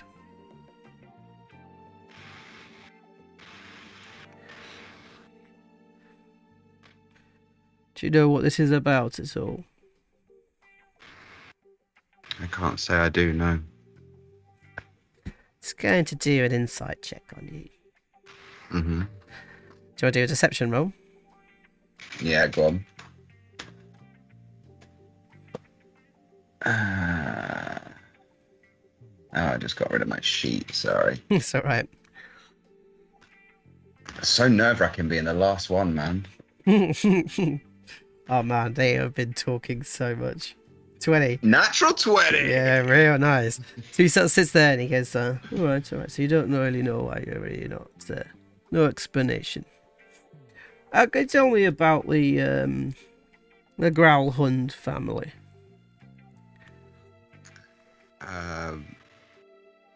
The first I heard of the Gralhund family was when I actually saw some of your fellow City Watch say the Gralhund family for the first time. Back when we were in a warehouse saving Lord Neverember. I read from that some report. devil worshippers. I've read that report. You know, you're the first one of this four that's actually spoken the truth about that incident. I would assume that it's all public record by now. Yeah, but the rest of them pretended like they didn't even know the name Gralhund. Especially your leader. Is that so? They were given an extra count of murder. 32, to be exact. On what grounds? Evidence, physical evidence. What's that got to do with me?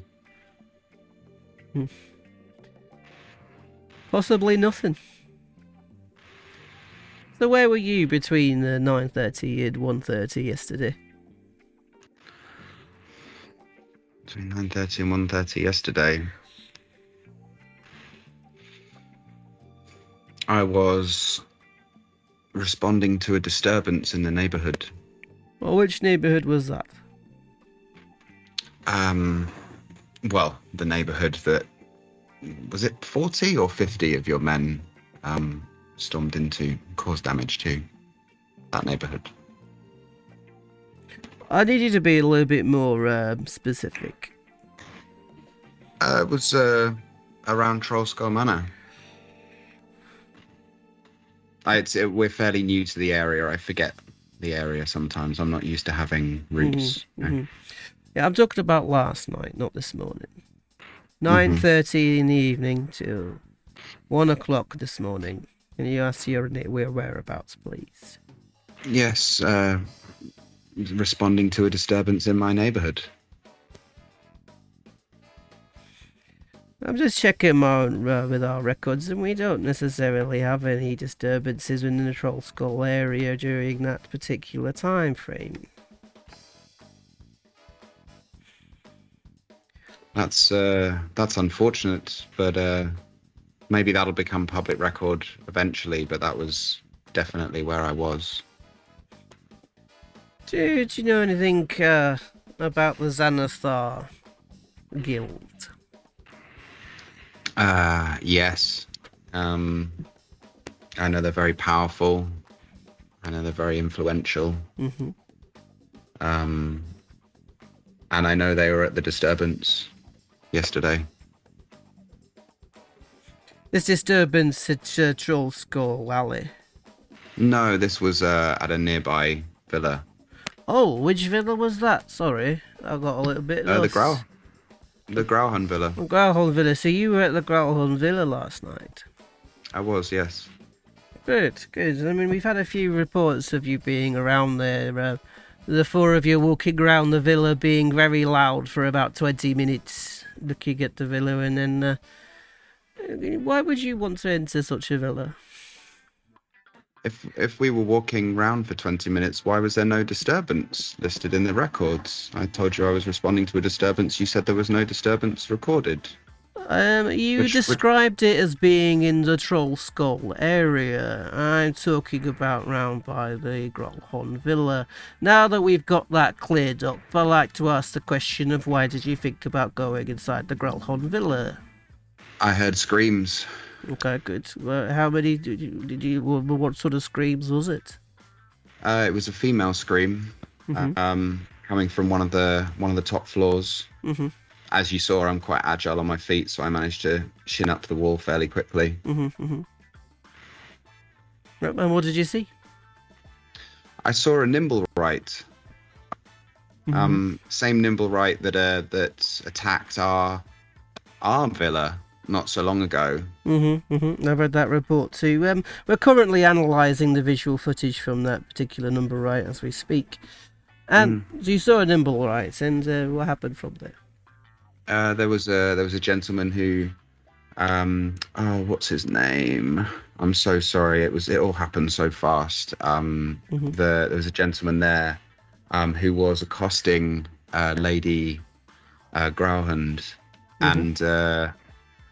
and we managed to do something about that. I tried to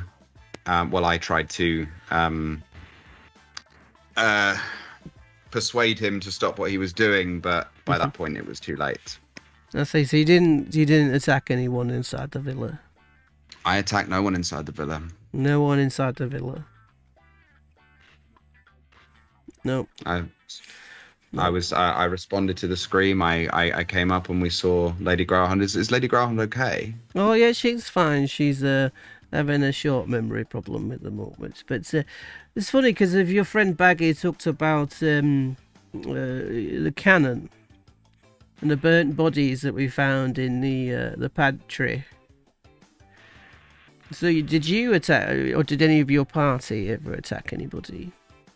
I wouldn't be able to tell you, I'm afraid. I went straight upstairs. It's too exciting, too much adrenaline. Just very tunnel visioned. I heard the sound. Okay, so your leader, does she often lash out? Lash out? What do you mean? I know, murder people.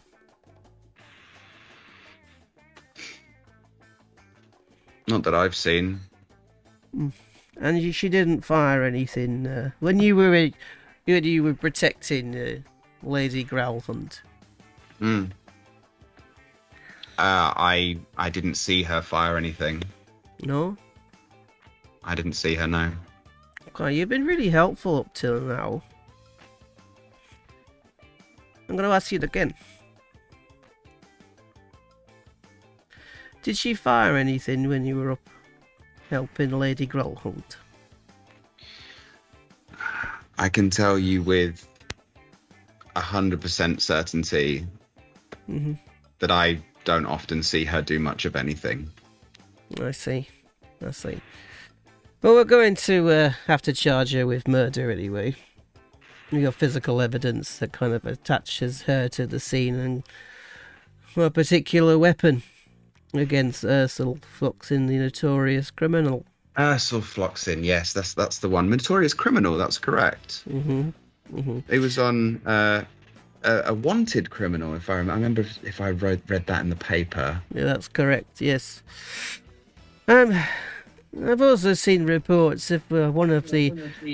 Ooh, I got a backfire there.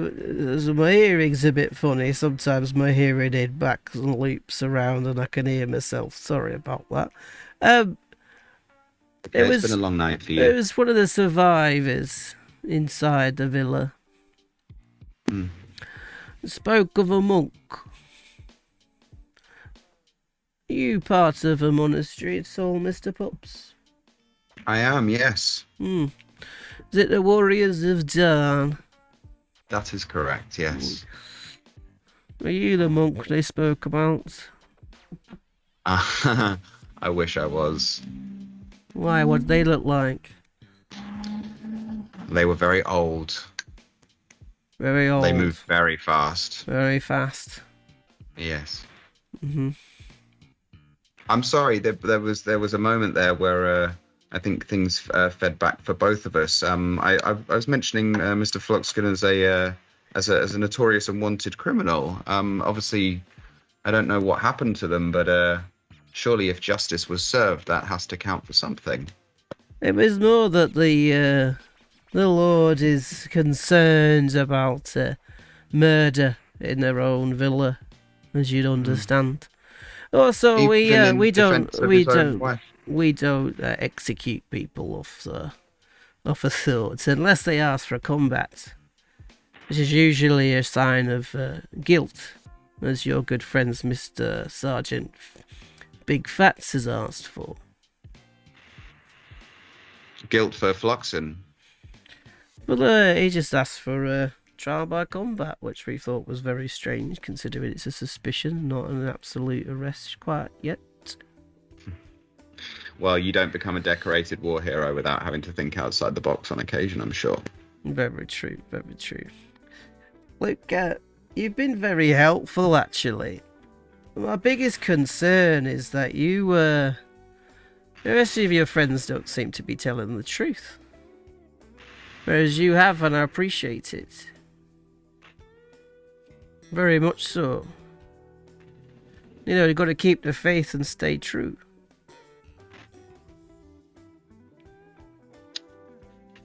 Yes. I suppose you do. Well, excuse me, and he kind of gets up and he's like, oh, doopy-doo. I just need to go and get some, another cup of tea. But I'll be back in a Pups, few moments. Pups' chains, physically jerk at that moment. You're right. Yes, I thought I felt something brush past my leg. It's very strange having your legs off the ground like this. I prefer stools. Well, I can get you a stool for sure. And he sort of picks up a sending stone and you see him sort of tapping it. And the door opens. There's this smaller stool kind of gets brought in. And kind of place it. Is that better? Yes, but now you probably can't see me. So Pups' ears are just at the table. We'll remove the table as well. And he kind of removes the table. Well, we'll be back in a moment to have another chat. It might not be me, though. It might be one of my associates. Is that alright? That's quite alright. Anything I can do to help the town's guard. Thank you very much, Mr. Pups. And he kind of leaves the room.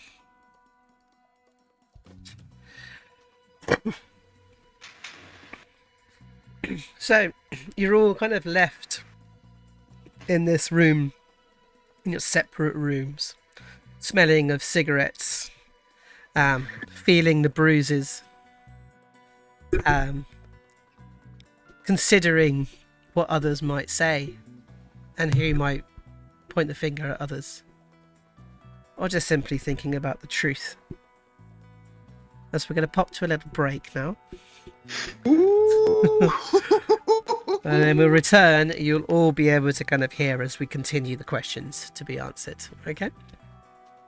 Amazing. Oh, this is so much fun. This is so terrifying, but so much fun. Alrighty, so we're going to pop off. We got any announcements we want to quick say before we move on to break?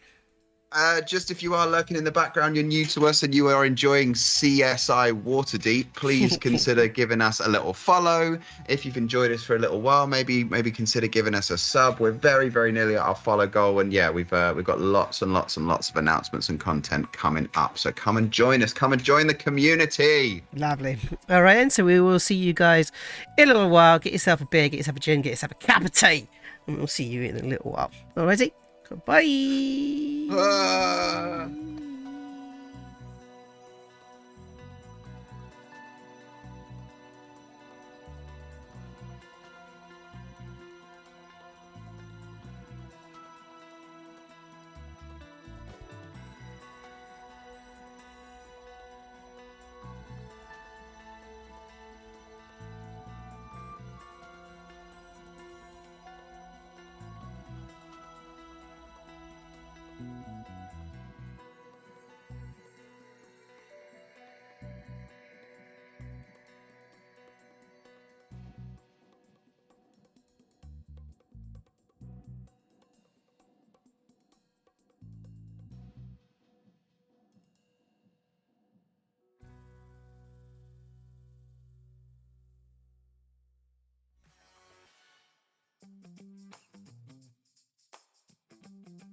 Fight me.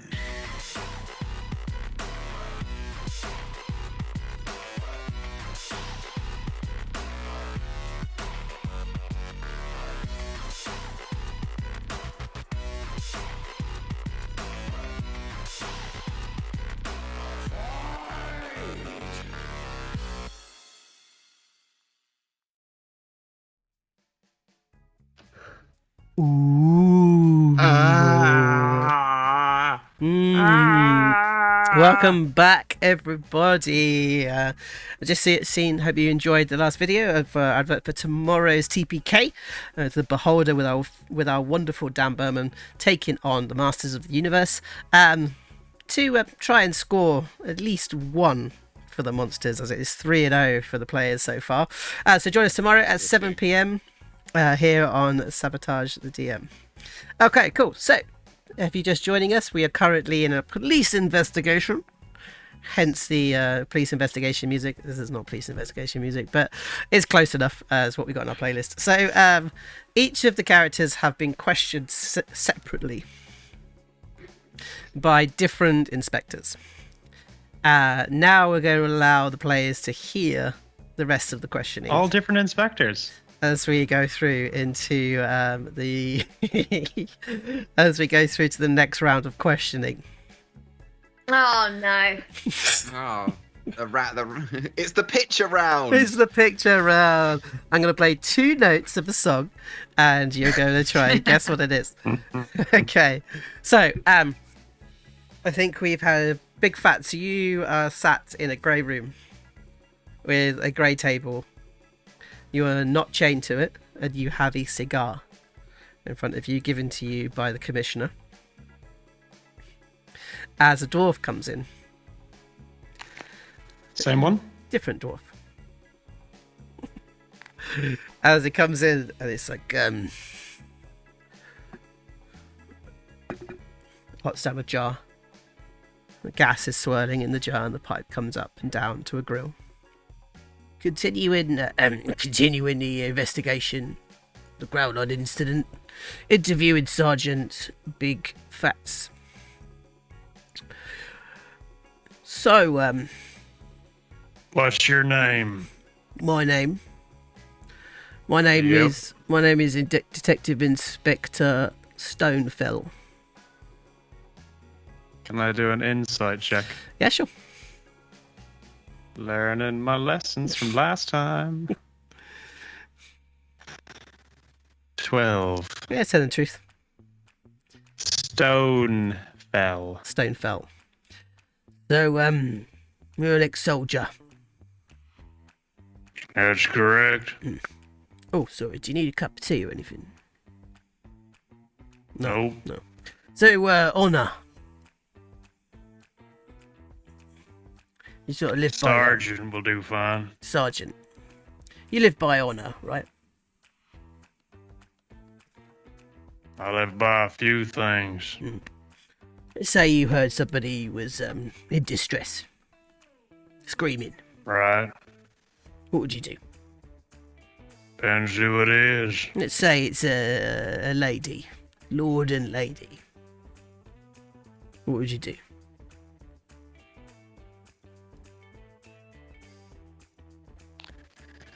Depends how I'm feeling that day. Let's I'd say, help them. let's say how you were feeling last night. Tired and at home, then, you mean? Probably wouldn't do much. All right, so not at the villa like Pups was talking about. Nope. No. Not at all. You Nope. wouldn't valiantly go in to try and help a lord and lady in distress when their house is being attacked. I see where you're trying to get me to say, and I'll keep saying the same thing. Nope. Okay. The thing is, I think you went in the house. I don't think you're guilty of the charges. Well, then I should be released. Oh, it will be a good time. We reckon your leader. Considering the things that Baggi and Pups have been talking about. See, the thing is, Stonefell, after the last dwarf that walked in here and treated me the way that he did, Yes, I understand. He's a cunt, to be honest. I use the C word again. I will make sure I edit that out. still makes me pretty unlikely to answer any of your questions. Yeah, fair enough. Could have gotten a reward. Could have got some prison time, too. Very true.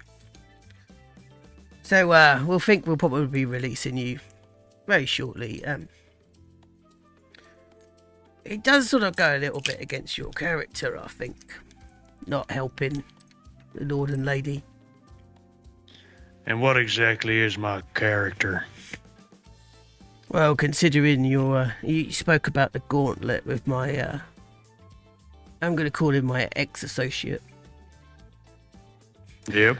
And he said we did some investigating, and it seems as if you were thrown out of that particular environment because I think you are an individual. You know, by your own moral code. Okay. Do you think that's a true assessment of you? I think that there are many different views of who I am. Papers say one thing, you say another. Yeah, I don't read papers.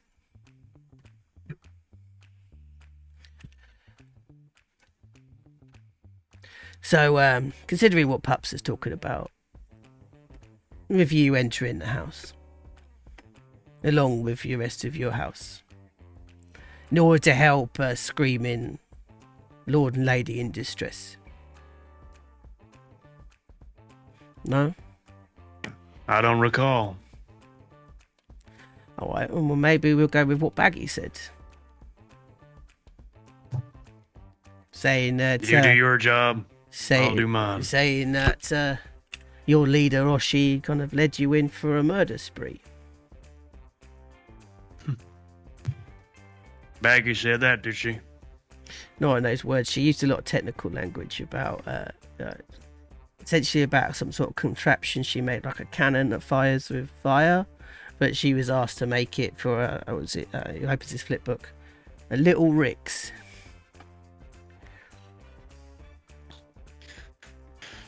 Happen from now on, Stone. You either release me for having not committed any crimes, and I walk away, or you detain me for the crimes that you suspect that myself and the 3 other of my housemates have committed. However, if you release me now, I will be issuing a lawsuit of slanderous means that you have potentially put my new business in jeopardy for all those that live in the ward that we do. So you better be fucking damn sure you know what you're talking about. And also, I don't think it's anyone's police business to be issuing rewards and doing investigations. Oh, no, it's not. It's not us offering you a reward. It was the Gralhunds. Well, then I should take that up with them. If you were even there. Were you there?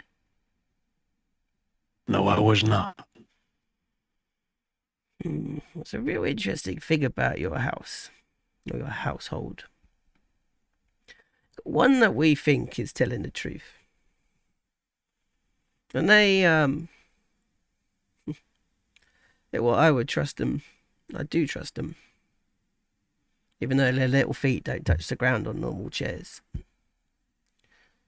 And what they said seems to be fairly true. You have not been very helpful very much at all. But I understand what's happened, and and he kind of pulls out a form and slides it across to you. Here's the official complaints form. His name is Brimstone, by the way. Detective Inspector Brimstone. It's got an E at the end. Doesn't spell it with a capital B for some stupid reason.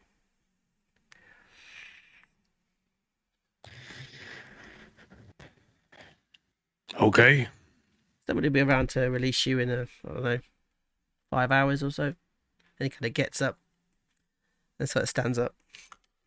Have you got enough cigars? I've heard you're a bit of a fan of cigars. No, I do not. I'll see if I can sort one out for you. And he kind of goes out and he leaves. Okay, Baggi. You're in a room. Steel room, very much like the one you got behind you. You are you're chained to a table as this inspector, this dwarf, kind of comes in. He slams the door behind him and sits down. Right, okay, so it's my daughter's birthday and you wasted my fucking time. Thanks for that. Thanks a lot. Thanks. Sorry, excuse me. First of all... Oh, shit, yeah, you're right. And he kind of grabs the jar and pops it down and it's like got gas in it and it's sort of swirling around with the tube that comes off the top and I think... Continuing investigation for the Gralhund incident, interviewing Baggi for the second time. So... Yes? So you're just wasting our time here completely, right? That's really interesting because actually I think you're the one who's been wasting all of our time. Really? Why is that? Yeah. Why is that? Why is that? God, please enlighten me. Well, I don't know. I mean, we were all having a little lime this morning and then suddenly in barge all of you lot and I've been in here for I don't even know how long now with one gross cup of tea that I haven't touched because it looks rank. Oh. And so if you're missing your daughter, what was it, your daughter's birthday? It is my daughter's. It's my day off today as well. Do you know that? Well, I'm really sorry that we're both missing out on a day off. Yep, exactly. Considering it's your friend who did everything anyway. So. Who exactly are you talking about? Yeah, that opens up his thing. Oshisota. Right. Oshisota. Yeah, considering everything that Pups was talking about, and also your friend it's Sergeant Big Phatts. Mm-hmm. You have been forced to do something against your will. And what exactly would that be? Would that be sit here all day? Because, yeah, you'd be right. I am being forced to do that. Breaking into a lord and lady's home.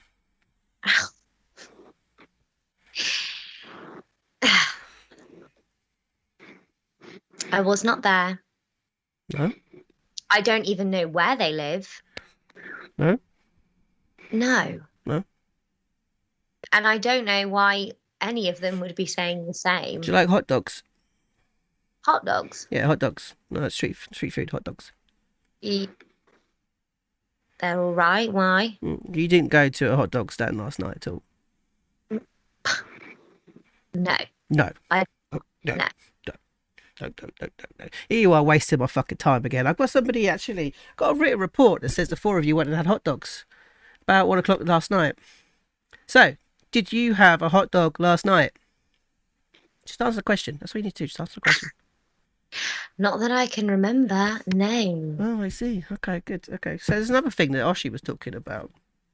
It says that you have got some sort of contraption that like fires arrows or something.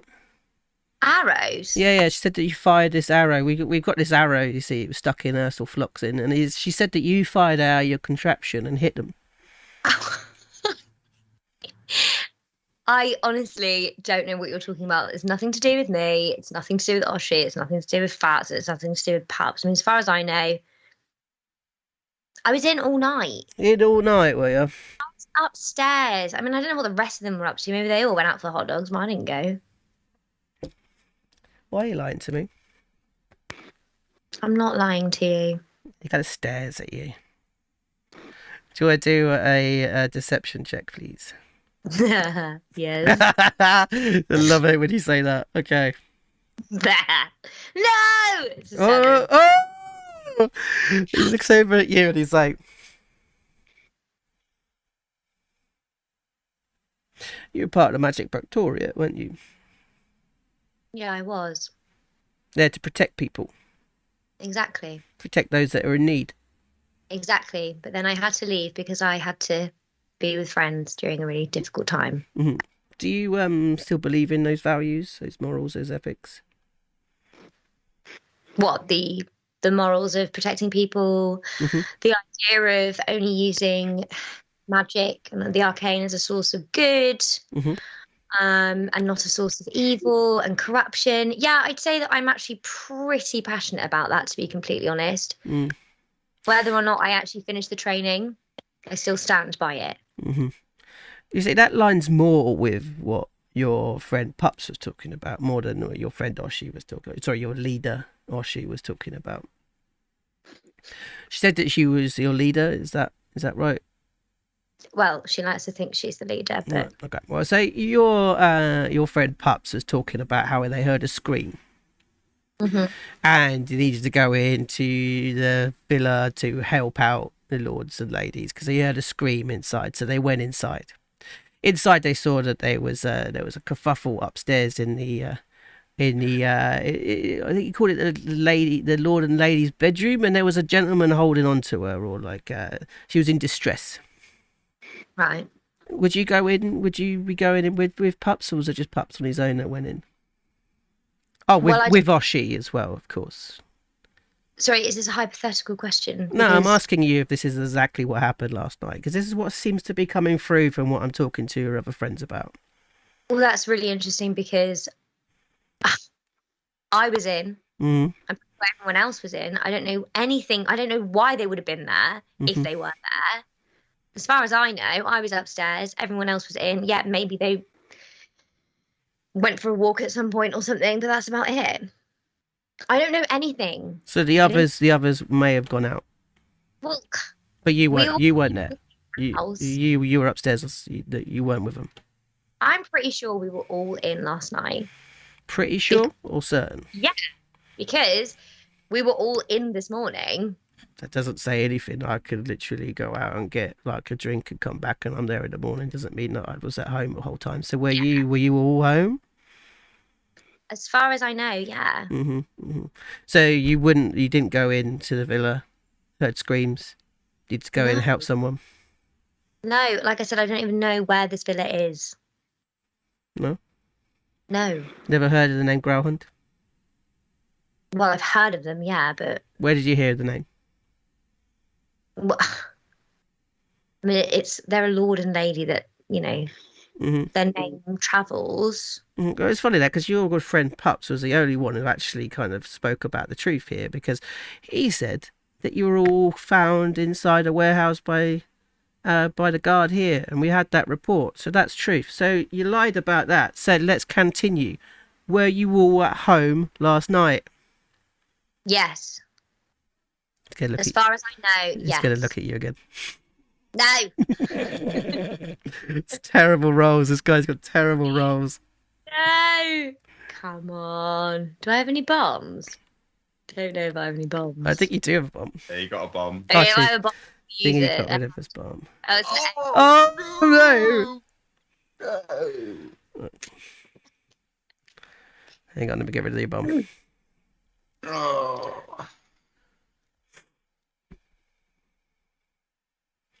You went into the house. You heard screaming. You went inside. Your leader decided to go on a little bit of a rampage. Dragged you along. She killed 32 people.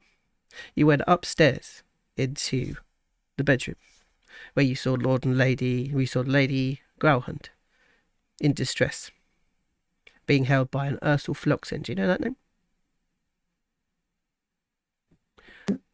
Yes, you do. I know you do, because the others have spoken about it too.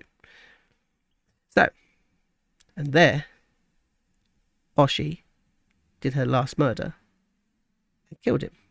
sorry. So you your story to fit all of this together is that Oshi killed 32 people. 32 people. Yes. She has the skills for it. You know this. I know. Please, can you stop the expressions, please? Because I know that this is a lie. So could you just be honest with me? Because you're wasting my time, and I would love to get to my daughter's birthday. Could you please speak to me about what happened last night?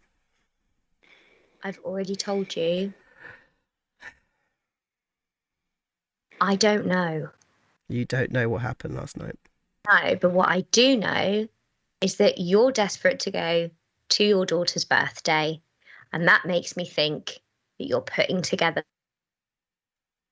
Cool. Everybody else there? Yeah, I think we've lost Evie. As he kind of looks at her, she's sort of like just kind of frozen. It's like, hello. Yeah, he kind of looks over, and he kind of like closes his book. He pops it in his pocket as he stands up and goes outside. As he sees this, as he closes the door, he goes over and speaks to somebody and goes, "So do you fancy a drink later?" And I said, "Yeah, sure." Oh, I think she might come back. There she is. Good. So he sort of looks at you and he goes, "I don't have a daughter." I don't really have any family, to be honest with you, but you do have a family right here. They're in the other rooms. These are your family, right? I suppose, yeah. Closest thing I've got. Yeah, that's probably the first truthful thing you've said in this room. Please, this is an important investigation. Currently, Sergeant Big Phatts is going free. He was very cooperative. Mr. Pups, we couldn't shut Mr. Pups up. Spoke a lot about what corroborates with the rest of the eyewitnesses that we have. Mr. Pups spoke exactly as the rest of the stories come across, and your story just doesn't fit. So were you there last night? No. Thank you very much. And he kind of gets up and leaves.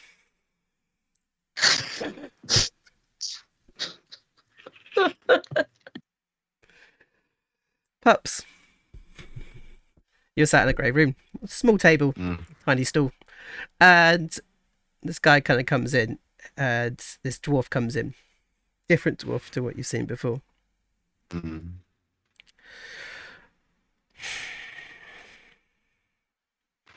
You have dishonest friends. As he sits down, pulls out a cigarette. I'm going to smoke in here, by the way. He puts it in his mouth. I'd rather you didn't. Yeah, well, it's up to me, innit?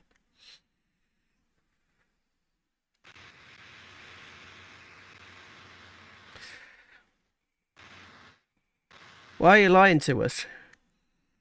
Well, that's what your friends have been saying. Say that you're all lying. You're all a liar.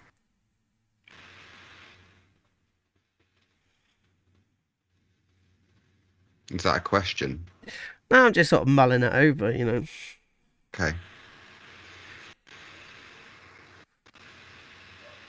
Because your story fits with everybody else that we've spoken to. All the eyewitnesses, you know, the hot dog man. Hot dog man.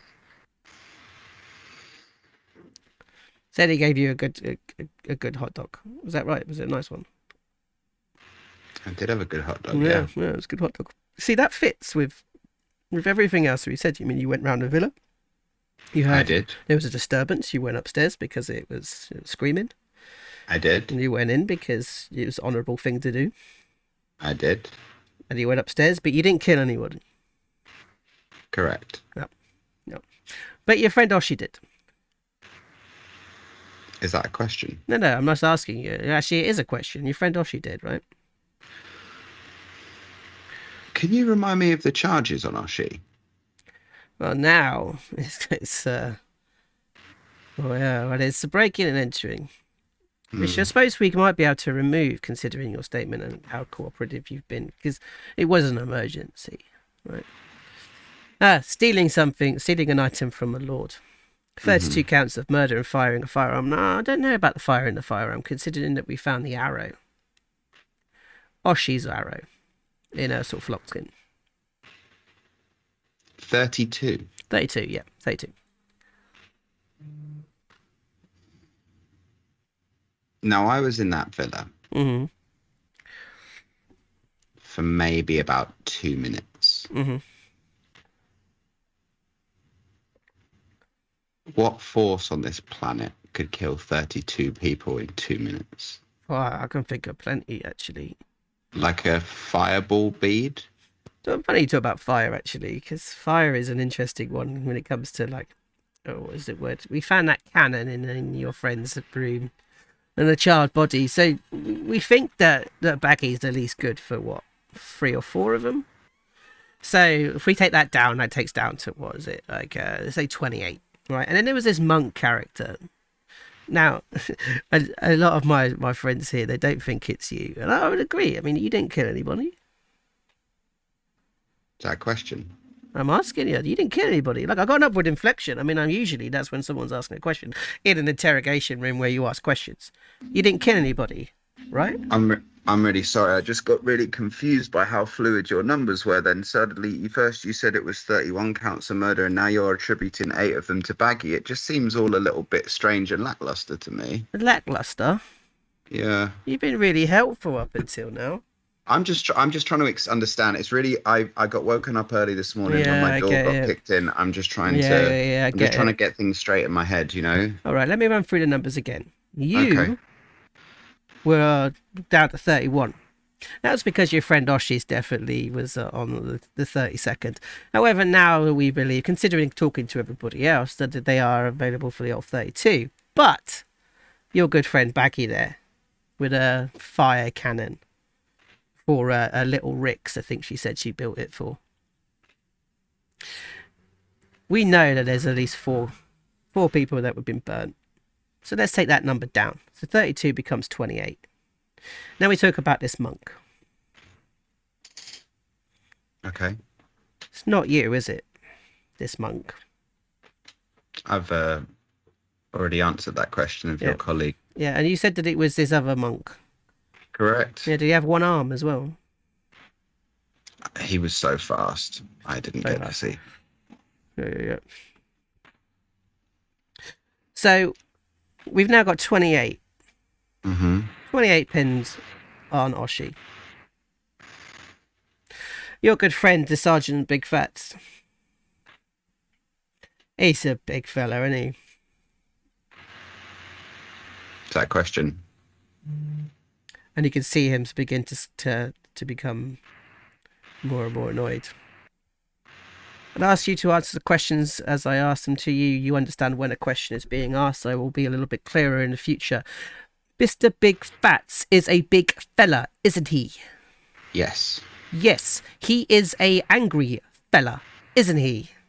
Yes. He has an axe for an hand, doesn't he?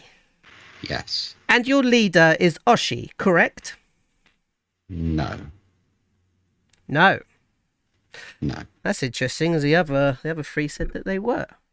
They also said a lot of things that you don't believe How do you know? because you've told me. Like what? Oh, that's a question, by the way. Could you answer that question? You've told me lots of things that you say that they don't add up with my story. Mm-hmm. So that might be because, I don't know, maybe... I mean, there's loads of possibility. I mean, maybe you're lying. Maybe the people that saw you are lying. But ultimately, we're asking a question of how long did we put Oshisota in prison for? That's the real question that we're talking about here. Because at the moment, I've got 28 pinned on it. What did they die of? Many, many different wounds. Lots of puncture wounds. All of them? Most of them. So different weapons? One of them was actually with a fire weapon. As I said, the 4 with a fire weapon. Mm-hmm. So that still comes down to 28. So 28 puncher weapons in 2 minutes. It's mad, isn't it? That's Mad an skills. incredible rate of fire. Mm-hmm. Mm-hmm. I'm fast, but I don't know if I could throw darts that fast. Oh, believe me, I have seen things in this city that you would not believe. Yeah. Like 28 in 2 minutes. 28 in 2 minutes is quite easily done, actually. I've noticed that sort of certain people sort of attack. Really? Yeah, they attack in like 6-second increments, and there's a lot of things that happen in 6 seconds. So, I'm no mathematician, but the numbers don't seem to add up there. I'm sorry, I'm just trying to help out here. yeah, but you're not. So, here's the sorry. questions that I'm going to ask you. Okay. If Oshisota isn't your leader, who is? We don't really have a leader. We've all been friends for a very long time. We're new to the area, and we've had a lot of issues in the past with feeling quite unsafe around adults. Big Phatts was one of the first people that we trusted of that age, and if, in all honesty, it's really hard to sort of trust an environment that you've been put in against your will, especially when you've had the front doors of your We house get that kicked often in. with the police station. A lot of people don't really want to say what they've been up to. It's a usual thing we're used to. But on the same point, kicking in your